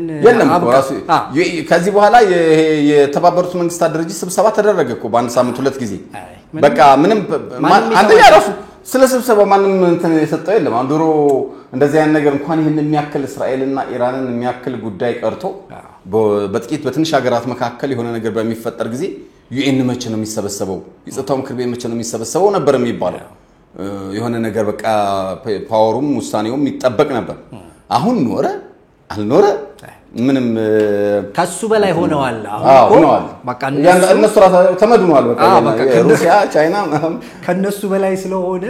አሁን ቢሮ ሊቆጣጠረው የሚችለው ይሄ የተባበሩት መንግስታት ምን ላይ ጸጥታ ምክር ቤቶች ምን ናቸው ዓለም የጋራ መድረክ የላትም ከዚህ በኋላ ምናልባት ለአፍሪካ ይሰራ ይሆናል ያው ለነሱ በሚፈልጉት መንገድ ስለሆነ ምናልባት አፍሪካም አሁን እኮ ዞር በሉ ማለት ጀምራለች በነገራችን እንኳን በህብረት ደረጃ በተናጠልም የማይፈሩበት ደረጃ ይደረሱ ነትራውሬን አይነት መሪዎች ያየን ነው እንደሱ አይነት ነገር እንደነ ደቡብ አፍሪካ ሲሪል ራማፎሳ እኮ ትራምፕን ዞር በል ምናምን አይደል በብዙ ነገር እንትን ምክንያት እና ብዙ ነገሮች ናቸው ያሉት እንደንተና እኮ እንደ ዘለንስኪን እኮ ሲሪል ራማፎሳን ጠርቶ ዋይት ሃውስ ሊያዋርደው ሞክሮ ነበር ትራምፕ በጥቁርነቱ ሁሉ ንቆት ምናምን ማለት ነው ግን በጣም ጂኒየስ ነው የሲሪል ራማፎሳና ነጮችን እንዲታረጋላችሁ ባገራችሁ ትገላላችሁ እንድታረጋላችሁ ምናምን ብለው ሲገልጸው ምክትሎቹ አጋጣሚ ሁሉም ነጮች ናቸው እስኪ ይናገሩ ብሎ ለነሱ እድል የሰጣቸው እየተነሱ ደቡብ አፍሪካ ውስጥ እንደዚህ ብሎ ነገር የለም ይያሉ የተናገሩት ራሳቸው ነጮቹ ምክትሎቹ የሲሪል ራማፎሳ ናቸው አይ በዲፕሎማሲ በደንብ አርጎ መልሶ ጸጥ አርጎት መጣ እንጂ የጠራው እንደ ዘለንስኪ ሊያዋርደው ነበር ሲሪል ራማፎሳ እና ከአፍሪካ መሪዎች እንደዚህ የሚሉ እየተፈጠሩ ነው ያሉትና ዓለም የጋራ የሆነ መድረክ እና የሚያስፈራ እንዲተሰብስቦ በደቡብ በመናምን የሆነ የሚያደርግ ነገር የለም ከዚህ በኋላ እና ይዘህ መገኘት እንደሚያስከብር ከኢራንም ዓለም አይቷል ከሰሜን ኮሪያም አይቷል ስለዚህ ይሄ ከሆነ እሽቅድድሙም ይቀጥላል ብዙ ነገርም ይቀጥላል ይመስለኛል እንግዲህ አሁን ቀጣዮች ቀናት የተለየ ነገር ስለሚኖረው አርብ ስንመጣ ደግሞ በዚህኛው ጉዳይ ይዘን መጣለን እንግዲህ ሚድሮክን እናንሳና እናጠራቀም ሚድሮክ ኢትዮጵያ ውስጥ ትልቅ ከሚባሉት የግል ያው ኮርፖሬሽን ነው እና የተለያዩ በርካታ ተቋማት አሉት በውስጡ ከ20 በላይ ተቋማት 40 አካባቢ ኦኬ 40 ያህል ተቋማት አሉት በውስጡ ስለዚህ በጣም ትልቅ ካምፓኒ ነው እንግዲህ በተለያየ ጊዜ በዚህም አመት 2-3 ጊዜ ትልልቅ የፍርድ ቤት ጉዳዮች እንደነበሩት ይታወቃል የሚድሮክ የአብነት ሼር ነበረ ከዛ ባሻገር ያው አቶ አብነትና ሼኩ መሐከል የተፈጠሩ ግጭቶች ነበሩ እንግዲህ በፍርድ ቤት ከ900 ሚሊዮን በላይ ፍርዶች ተደርገው አብዛኛዎቹ ለሚድሮክ እንደተፈረዱ ይታወቃል እና በዛ ምክንያትም የመሪነቱን ስፍራ አቶ ጀማል ነበር የተረከቡት ስለዚህ አቶ ጀማል ከመጡ በኋላ ሚድሮክ ከነበረው በጣም ብዙ ለውጦች እንዳመጣ ከዛ ባሻገርም ደግሞ የሀገር ውስጥ ብቻ ሳይሆን የአፍሪካና የዓለምም ጭምር የተለያዩ ተቋማት እንደነዚህ አይነት ነገሮች ታጭተው እንደነበር ይታወቃል እንግዲህ ከነሱ መሐከልም በሁለቱ ደግሞ ሽልማት አግኝተዋል እና ይሄ በጣም ትልቅ ነገር ነው በእውነት እንደዚህ አይነት መሪዎች ማፍራት ፕላስ ይሄንን የሚያክል ትልቅ ተቋም ደግሞ እንደ አገርም ስናይ ማለት የሀገር ትልቅ ሀብት ነው ከዛ ባሻገር ደግሞ ማህበራዊ ኃላፊነት እንደምታውቀው ብዙ ጊዜ የትልልቅ ድርጅቶች አንዱ የሚነሳው ነገር ብዙ ከማህበረሰቡ ወስደው ምንም አይሰጡም በሚባል ደረጃ ይታማል ንፉግነት ማለት ብዙ በእንደነ በአካፋ እየወሰድክ በማንኪያ እንኳን ጠባት ታረጉም ወይ እየተባሉ ብዙ ጊዜ እንትን ይባላሉና በዚህ ረገድ በእውነት ሚድሮክ ብዙ የሚታማ ድርጅት አይደለም በጣም በርካታ ሰዎችን በመቅጠር ብቻም ሳይሆን ማህበራዊ ኃላፊነቱን በመወጣት ረገድ በጣም ትልልቅ ጉዳዮችን ሲያደርግ እናውቃለን ስለዚህ በዚህ አጋጣሚ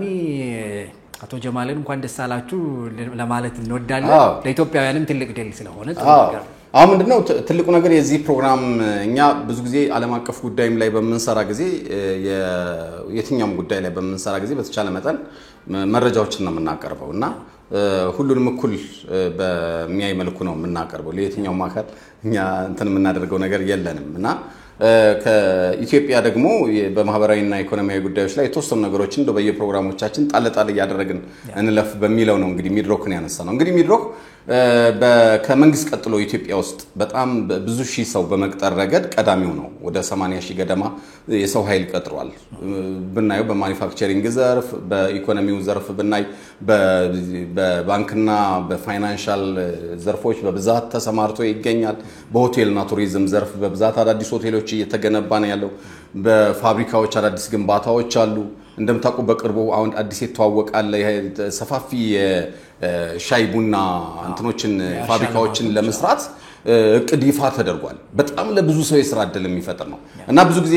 በሞር ከሄ ህንጻ ገንብተህ የቤት ኪራይ ከመሰበሰብ ይልቅ ፋብሪካዎች ብትከፍት ለአንድ ሀገር በጣም ብዙ ሺህ ሰው ስለሚቀጥሩ ፋብሪካዎች በጣም ተመራጭ ናቸው በጣም ይበረታታሉ የአንድን ሀገር ኢኮኖሚ በመቀየር ረገድ ከፍተኛ አስተዋጽኦ በማድረግ ረገድ የግሉ ዘርፍ ተጠቃሽ ነው የግሉ ዘርፍ ደግሞ በዚህ ረገድ ለውጥ ሊያመጣ የሚችለው ማኑፋክቸሪንግ ላይ በስፋት ሲገባ ነው በዚህ ረገድ በጣም ብዙ ፋብሪካዎችን ይዞ በመስራት ረገድ በወርቁ አሉ በሲሚንቶ አሉ በሆቴልና ቱሪዝሙ አሉ በኮንስትራክሽኑ አሉ በብረታ ብረት ዘርፍ አሉ በሁሉም ነገር አለ ሚድሮክ ወደ 16 17 ዘርፍ ነው ያለው በዚህ ሁሉ ሼክ መሐመድ አላሙዲን ሀብታቸውን እዚሁ መልሶ እዛው ላይ ኢንቨስት የተደረገ አዳዲስ ፋብሪካ እየተጨመረ ሀብታቸው እዚሁ ላይ ነው ያለው አሁን አይተከሆነ ለምሳሌ ከዚህ በፊት እንደው ስም መጥራት አይሆንብን እንጂ የቱርኮች የሌሎች አገራት ፋብሪካዎች ኢትዮጵያ ውስጥ ተከፍተው ዘግተው ጥለው ይሄዱ ብዙ አሉ የቻይናዎችም ጭምር ማለት ነው እና ሌሎች ሀገራት የሆነ ወይ ግጭት ሲኖር ወይ የሆነ ነገር ሲኖር አበባን እርሻ ማየት እንችላለን ግጭት የሆነ ጊዜ ጥለው ነው ይሄዱት በቃ የሆነች ነገር ይሰራሉ ከዛ የሆነ ነገር ሲፈጠር ጥለው ነው የሚሄዱት አንዱ እሱ ነው ሁለተኛ የውጭ ካምፓኒዎች ሲገቡ ዶላር ይዘው ሊመጡ ይችላሉ ለጊዜው ነገር ግን ይሄ የማህበራዊ ድጋፍ ላይ ማህበራዊ ጥሪ ላይ ኢቭን ሀገራዊ ጥሪ ላይ 5 ሳንቲም አይሰጡም ምክንያቱም የኛ ሀገር አይደለም ብለው ነው የሚሉት አንድ ቻይናዊ አምጥተህ እዚህ የፈለገውን ኢንቨስት ሊያደርግ ይችላል ሲሄድ ወይ ሻሽጦልህ ወይ ንብረቱን ይዞ ይሄዳል እንጂ ጥሎም አይሄድም እንደገና ደግሞ ሀገር የሆነ ነገር ቢገጥማት ምን ቢላት ከዛ ሀብት ላይ አዋጥቶ ለማህበራዊ አገልግሎት አይሰጥም ሼክ መሐመድ አላሙዲን ኢትዮጵያ ውስጥ በሚፈጠሩ ሰው ሰራሽና ተፈጥሮ አደጋዎች በሙሉ በመቶ ሚሊዮኖች በመርዳት የሚታወቁ ናቸው መንሰሰት የሚታወቅ ነገር አይደለም እንግዲህ አሁን ከቅርብ ጊዜ ወዲህ ከ3 አመት ገደማ ሆነው አለሙዲን የወሰኑት ውሳኔ ከሀብቴ በአጠቃላይ ከማገኘው ትርፍ በየአመቱ 10% ለማህበራዊ አገልግሎት ስጡልኝ ብለው ወስነዋል። በቢሊየን ነው እንግዲህ 100 ቢሊዮኖች ነው የሚያንቀሳቅሰው ሚድሮክ ኢንቨስትመንት ግሩፕ። ስለዚህ አቶ ጀማል አህመድ ያደረጉት ነገር ምንድነው? ይሄንን እንደዚህ ከሆነ ዝም ብለው ጠርቶ ለሆነ አካል ለሆነ ድርጅት የሆነ ነገር መስጠት ምናምን ሳይሆን እንትን ህግ ወጥቶለት መመሪያና ደንብ አውጥቶ ሚድሮክ በቃ አመታዊ በጀት ይዞ ለምሳሌ ያህል ቤት ክረምት ላይ አሁን ባለፈው አመት ባለ 13 ፎቅ ቤቶች ተሰርቶ እዚህ ልደታ አካባቢ ከአዲስ አበባ ከተማ አስተዳደር ጋር መተባበር ቤቶች ተሰርቷል። ከዛ በፊት በነበሩ የዳቦ ፋብሪካ ግንባታ በየቀኑ ደግሞ አዲስ አበባ ላይ ከ3 በላይ ድሆች ሄደው ይሄ ምግብ መብላት የማይችሉ ሰዎች በቀን 3 ጊዜ የሚበሉባቸው የምግብ መመገቢያ ነፃ የደሃ መመገቢያዎች ማዕከላት አሉ። እነሱን ጨምሮ የተለያዩ ይሄ ክረምት በጎ ፈቃዶች ላይ በብዙ ብር ባለፈው አሁን አማራና ኦሮሚያ ክልል ላይ የተለያዩ ሴክተር መስሪያ ቤቶች ይሄ የመሰብሰቢያ አዳራሽ ምናምን እነሱ የሚፈልጓቸው ሴክተር መስሪያ ቤቶቹ ይሄን ስሩልን ያሏቸው እነዛን ሁሉ ድጋፎች አድርገዋል። በዚህ በሚድሮክ ጎልድ አካባቢ መንገድ ለህዝቡ መንገድና ሌሎች የመሰረተ ልማት ሁሉ ሰርቷል። ለምሳሌ ሚድሮክ ጎልድ እዛ የሚሰራ ሰው ሁሉም ሰው ምግብ አለው እዛው ላይ የህክምና እስከ ምንም ነገር ቢታመም እስከ መጨረሻ ድረስ ህክምና ብዙ ነገር አለው። እንደገና በወርቁ ለሀገር አሁን ወርቅ እንግዲህ በዓለም አቀፍ ደረጃ በጣም ከፍተኛ የውጭ ምንዛሬ ነው የሚያስገኘው። ብዙ ነገር እያስገኙ ነው ያሉት። በሁሉም ዘርፍ ቡና ሁሉ ይልካሉ። ከቡናውም ብዙ የውጭ ምንዛሬ ነው ሚድሮክ የሚያስገኘው እና በሁሉም ዘርፎች እንደ ሀገር በጣም ከፍተኛ ገቢ እያስገኘ ያለ ነው። በውጭ ምንዛሬም እንደዚሁ በሀገር ውስጥ በማኒፋክቸሪንግ ዘርፍ ከዚህ ባሻገር በየጊዜው የፋብሪካዎች ቁጥር እየጨመረ በመምጣቱ እዛ የሚሰሩ ሰዎችም ኢትዮጵያውያን ቁጥር በከፍተኛ ደረጃ እየጨመረ ነው ያለው። ከዚህ ባሻገር በጣም ስኬታማ የሆኑ በመምጣታቸው የሚድሮክ ካምፓኒዎች በፊት ታስታውስ ከሆነ ስለ ሚድሮክ እኮ ምንድነው የሚሰራው ሚድሮክ ምን መረጃ እንኳን የሚሰጥ ይሄ ሰው የለም ነበር። ጀምሮ በማቋረጥ ነበር የሚታወቀው። ለምሳሌ የሚድሮክ ኮንስትራክሽን በየቦታው እዚህ አሁን ኮተቤ ጋር የነበረው መንገድ ጀምሮ ለረጅም ጊዜ ሰንሻይን እና ሚድሮክ ነበሩ ያዙት። እኔ ዋልታ ያለሁኝ ዘገባ ሰራ ነበር። ጀምሮ አቋርጠውታል ሁለቱም እና በየቦታው የሚታወቀው ጀምሮ በማቋረጥ ነበር የሚድሮክ ካምፓኒዎች እዚህ ልኮነ ቦታ ወስዶ አጥሮ በማስቀመጥ ምናምን ነበር የሚታወቀው። ሁሉንም በክፍለ ሀገር ነው ደሴ ሁሉ አውቃለሁኝ የፔፕሲ ፋብሪካን ቦታ መቀየሪያ ሰፊ ቦታ ተሰጥቶት ለረጅም ጊዜ ታጥሮ ተቀምጧል። አቶ ጀማል አህመድ ዋና ስራ አስፈጻሚ ከተደረጉ በኋላ ግን የለም። አሁን የሚገርም ለውጥ ነው ሚድሮክ ውስጥ የምታየው። በየጊዜው አዳዲስ ነገር ሲጀመር ነው የምታየው። የተጀመሩ በፍጥነት ነው የሚሰሩት። ሲሪየስሊ ነው የሚከታተሉት አቶ ጀማል እና ባለቤቱን ያገኘ ነው የሚመስለኝ። እኔ በጣም በከፍተኛ ደረጃ በከፍተኛ ለውጥ ውስጥ ነው ያለው ሚድሮክ። አሁን ሚድሮክን እንደሚሰራው 1 2 3 4 ብለ መናገር ይችላል። የህዝብ ግንኙነት ስራቸውም ይሄ ኮሙኒኬሽን የሚሰሩ ልጆችም በደንብ አጠናክረው መረጃ ይሰጣሉ ለህዝብም ለሀገርም ምን እየሰራ ነው ሚድሮክ የሚለውን በተጨበጠ መረጃ ይሰራሉ። ከዚህ ባሻገር በጣም ስኬታማ የሆኑ ከመምጣታቸው አንፃር እነ ቢል ጌትስ እንግዲህ ቢል ጌትስ የዓለማችን በጣም ቸሩ ደጉ 90% ሀብቱን ለዓለም ላይ ያሉ ድሆች ሊያከፋፍል ዝግጅት ላይ ያለ ነው ቢል ጌትስ። ሚድሮክ እኮ ከቢል ጌትስ ጋር ተፈራርሟል። ይሄ ዶሮዎችን በስፋት እንትን ለማለት ግብርናው ላይ ለመስራት ተፈራርሟል። የጀርመንና የጣሊያን ካምፓኒዎች ጋር ቡናንና መሰል የግብርና ምርቶችን አዘምኖ አንዱ ነገር የኢትዮጵያ ችግሩ ምን እንደነበር ታውቃለህ? ቡና ላይ ለምሳሌ የሚነሳው ነገር ጥሬ ቡና ነው የምንልከው። እሴት ጨምረን ብንልክ 3-4 እጥፍ እናተርፋለን። ስለዚህ ይሄንን ለመስራት ደግሞ ትንሽ እንትኑ ካፒታሉን በጣም ያላቸው ቴክኖሎጂውን በጣም ያላቸው ትልልቅ ባለሀብቶች ጋር አብረህ በፓርትነር መስራት አለብን። ስለዚህ ሚድሮክ ይሄንን ጀምሯል። ከጣሊያን ከጀርመን ባለሀብቶች ጋር ምናምን ሁሉ እየሰሩ ነው ያሉት። ይሄ ሁሉ የመጣው አቶ ጀማል አህመድ አሁን ወደ ኃላፊነት ከመጡ በኋላ በጣም የሚገርም ለውጥ ነው እየታየ ያለው። ስለዚህ ይሄ ደግሞ ስኬታቸው ከዚህ ከኢትዮጵያ አልፎ ዓለም አቀፍ ሽልማት እንዲያገኙ እጩነት ውስጥ አስገብቷቸዋል አቶ ጀማል አህመድ እና በዚህ ባሳለፍነው ወር በአንድ ሳምንት 2002 ከአፍሪካ ምርጥ ሊደርሺፕ በቃ ምርጥ መሪ ተብለው ተወዳድረው ሁለቱን አሸንፈዋል። ሌላም ሽልማት እንደታጩ ሰምቻለሁ እና ይሄ ለኢትዮጵያውያን ኩራት ነው ማለት እንዲህ አይነት ኢትዮጵያውያን ሰዎች አንደኛ ድርጅቶቻቸውን የሚመሩትን ድርጅት በጣም ሚድሮክ የሚጠራበት የነበረውን በጣም የደከመ ስም በየቦታው ብዙ ብር ይጠፋል ያለ ሸኩንዶ ባለቤት ታጣ ሀብታቸው የሚቆጣጠረው ተብሎ ብዙ ነገር ከሚባለው ነገር አስወጥቶ ስኬታማ ማድረግ። ሁለተኛ ደግሞ በሰራው ስራ ያ ስራ ዓለም አቀፍ ዕውቅና አግኝቶ በጣም ጥሩ እየመራችሁ ነው ያላችሁት እናንተ ለሌሎች የአፍሪካ የተለያዩ ካምፓኒዎች አርአያ ትሆናላችሁ ተብሎ በዛ ደረጃ አቶ ጀማል በአንድ ሳምንት ሁለት ዓለም አቀፍ ድርጅት ሽልማት መጎናጸፍ መቻሉ ለሚድሮክ ሰራተኞችና ለባለቤቱ ለሼክ መሐመድ አላሙዲን ብቻ ሳይሆን እንደ ኢትዮጵያዊ ስታየው ደስ ይላል። ኢትዮጵያዊ ስም ሲጠራ ባለም አቀፍ መድረክ ላይ እና እኛ ሚድሮክ አሁን በአጠቃላይ ከፈጠራቸው የሥራ ዕድሎች ባሻገር እየመጡ ካሉ ለውጦች አዳዲስ አሁን ሊጀምራቸው እነዚህ በተለይ ሻይ ፋብሪካዎች ለመገንባት የተያዘው ቅድ ምናምን አልፎ እንዲህ አይነት በጣም ስኬት በማየታችን እኛ እንደ ሀሌታ በጣም ደስ ብሎናል። እንዲህ አይነቶችን በየጊዜው እየመጣን እንደዚህ አይነቱን ዶሴ በማሳየት ሌሎች ተቋማትም ወደዚህ ስኬት እንዲመጡ ዋነኛው ነገር ምንድነው ለሀገር ዕውቅና መስጠት ነው። ሚድሮክ እየሰራ ያለው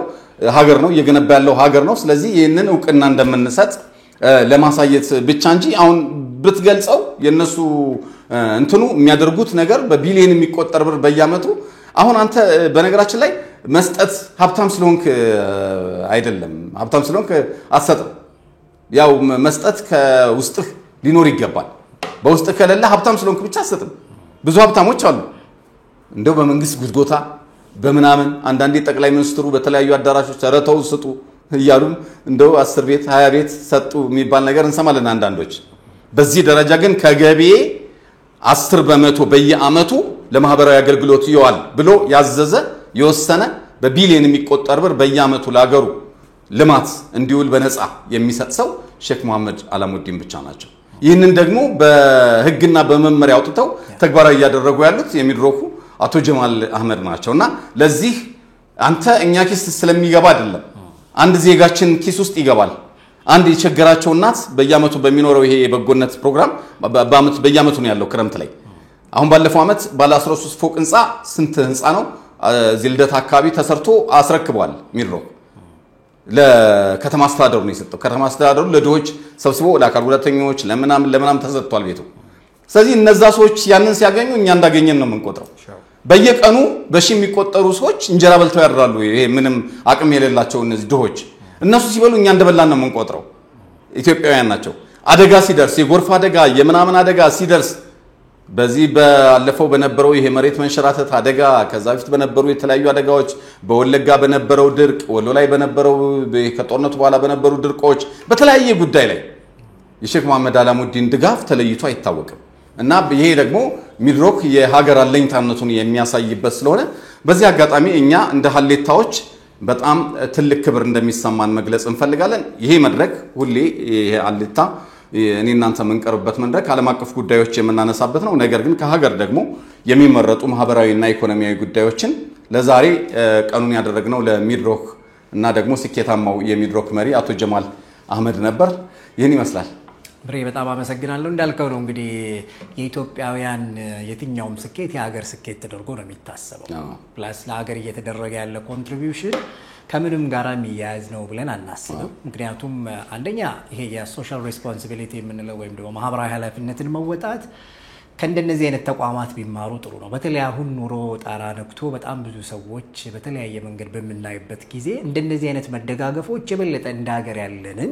መልካም መተሳሰብ መልካም መስተጋብር በደንብ አድርጎ የሚያሳይ ስለሆነ ስለዚህ ሌሎችም ተቋማት ምክንያቱም እንግዲህ 3 ምገባ ቦታዎች ተሰሩ ይያልን ሌሎች በርካታ ያስፈልጉናል። ምክንያቱም በተለይ አንዳንዶች አሁን በዚህ ጊዜ ሀብታቸውን ይዘው ዩጋንዳ ኬንያ ሌላ ቦታ የገባ ብዙ ባለ ሀብት እኮ አለ። ሼክ መሐመድ አላሙዲን እኮ በአውሮፓ ውስጥ ስዊድን ውስጥ ነው በጣም ከፍተኛ ኢንቨስትመንት ያላቸው። እንደሚታወቀው ሳውዲ ጥምር ዜግነት ነው ያላቸው። ሌላም በአለም ላይ ብዙ ቦታ ላይ ሀብት አላቸው አይደል? ማሸሽና መውሰድ ይችሉ ነበር አይደል? አገሪቱ ጦርነት ሲገጥማት የተለያየ ነገር ሲገጥማት ምናምን ሲቃጠል ፋብሪካቸው ምን ሲል ምናምን አንድ ቀን ቅሬታ አሰምተው ያውቁም።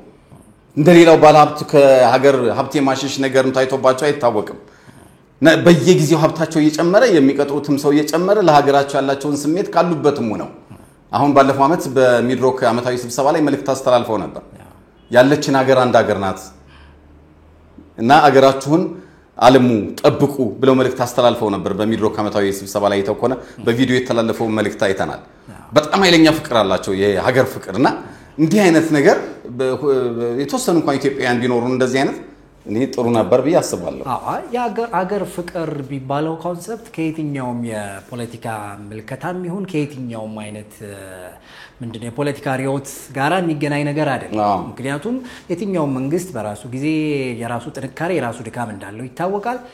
መንግስትን መደገፍም መቃወምም ያው የምንድነው የተቋማትም ሊሆን ይችላል የግለሰብም መብት ነው አገር የሚባለው ነገር ግን ሁሌም የሚኖር ስለዚህ ለአገር የሚሰራ ነገር ሁሉ ጊዜ መታሰብ አለበት ከፖለቲካ ምናምን ምልከታዎች ወጣ ብለን ለአገር የሚባለውን ኮንሰፕት አስበን ማህበረሰቡን የሚጠቅሙ ነገሮች ለማህበረሰቡ በጣም ፋይዳ ያላቸው ነገሮች ከፖለቲካ ውጪ ብዙ መስራት ይቻላል ሁሉ ነገር በፖለቲካ የታነቀ መሆን አለበት ብዬ ፐርሰናሊ አላስብም ልክም አይደለም ከዛ ባሻገር ያለውን ግን ህዝቡ ያለበትን ሁኔታ ህዝቡ ያለበትን መንገድ ሁሉ አስበን እነሱ ነገሮች በየትኛው በኩል ብቆም ለማህበረሰብ ይጠቅማሉ የሚለውን ነገር ባለሀብቶቹ በተለይ ይሄ ማህበራዊ ኃላፊነት በጣም እንደው ሌላ ጊዜ በደንብ አድርገን እናወራዋለን ትልልቆቹ ተቋማቶች ማሰብ አለባቸው መበጀት አለባቸው ማህበረሰብ ምክንያቱም ያገኙት ከማህበረሰቡ ነው ያንን ነገር በተለይ በኑሮ ውድነት በእንደዚህ አይነት ጊዜ በደንብ ያስፈልጋል ምክንያቱም ሰው በጣም በተለያየ ጭንቀት ውስጥ እንዳለ ይታወቃል ያው ጉዳዩ ለምንድነው ዓለም አቀፋዊ ነው ሀገር አቀፍ የተለያየ ትንታኔ ይሰጣል እሱ ወደ ጎን እናስቀምጠውና ችግር ውስጥ ግን ነን በተለያየ መንገድ ስለዚህ ለነዚህ ችግሮች ለማህበረሰብ የሚደረጉ አስተዋጽኦች ያስፈልጋሉ ስለዚህ ትልልቅ ተቋማቶች ማህበራዊ ኃላፊነት የሚባለው ነገር አሁን እንደውም ጊዜው ጥሩ ይመስለኛል ሰኔ ላይ እንግዲህ በጀት ተዘክቶ የሚቀጥለውን ፕላን ማድረግ ነው ስለዚህ በሚቀጥለው አመት እንደዚህ እናረጋለን የሚለውን ድምጽ ብንሰማ ደስ ይለናል ብሬ በተለይ ደግሞ ክረምት ላይ ነው አይደል እነዚህ የበጎ ፈቃድ አገልግሎት ያለው ለዚያም ነው ያነሳነው ጭምር ክረምትን እየገባ ስለሆነ እነሱ ነገሮች ይነሳሉ ብሬ በጣም አመሰግናለሁ ስለ ሐሳቦች ተመልካቾቻችን የነበሩን ሐሳቦች እነዚህ ናቸው እንግዲህ ለአገራችን ሰላም ይሁን ለምድራችንም እንደዚሁ በቀጣይ ፕሮግራም እንገናኛለን ማህበራዊ ኃላፊነትን በመወጣት የሚጀግኑ ትልልቅ ተቋማት ቢኖሩን አገር በተለያየ መንገድ ስትወጠር መፍትሄ ያመጣሉ ብለን እናስባለን ለአገር መስራት ትልቅነት ነው ሀገር ሁሌም ትቀጥላለችና አብራችሁን ስለነበራችሁ እናመሰግናለን በቀጣይ እንገናኛለን እስከዛው ሰላም ዲኤምሲ ሪል ስቴት እስከ 2 ሚሊዮን ብር ጥማሽ ያደረገባቸውን የመጨረሻውን የዲያስፖራ ብሎክ አፓርትመንቶች ሽያጭ ላይ መሆኑ ይታወቃል። አፓርትመንቶቹም በለቡ በብራታዊ ለፊላ ቤት ዲዛይን የተሰሩ እጅግ መላክ እይታ ያላቸው ሲሆኑ 8% ቅድመ ክፍያ ብቻ እንሆ ያለን ነው። ባለ 1 መኝታ ከ72 ካሬ ጀምሮ፣ ባለ 2 መኝታ ከ125 ካሬ ጀምሮ፣ ባለ 3 መኝታ ከ145 ካሬ ጀምሮ ማግኘት ይችላሉ። በተጨማሪ 60% የባንክ ብድር ለሁሉም ቤቶች አመቻችተናል። እነዚህን በከተማው ተፈላጊ የሆኑ ቤቶች ሽያጭ ሊጠናቀቁ ወስን ቤቶች ብቻ ስለቀሩን ፈጥኖ ቤቱን የግሉ ያድርጉ። ቀጠሮ ለመያዝ አሁኑኑ ከታች ባለው ስልክ ይደውሉ።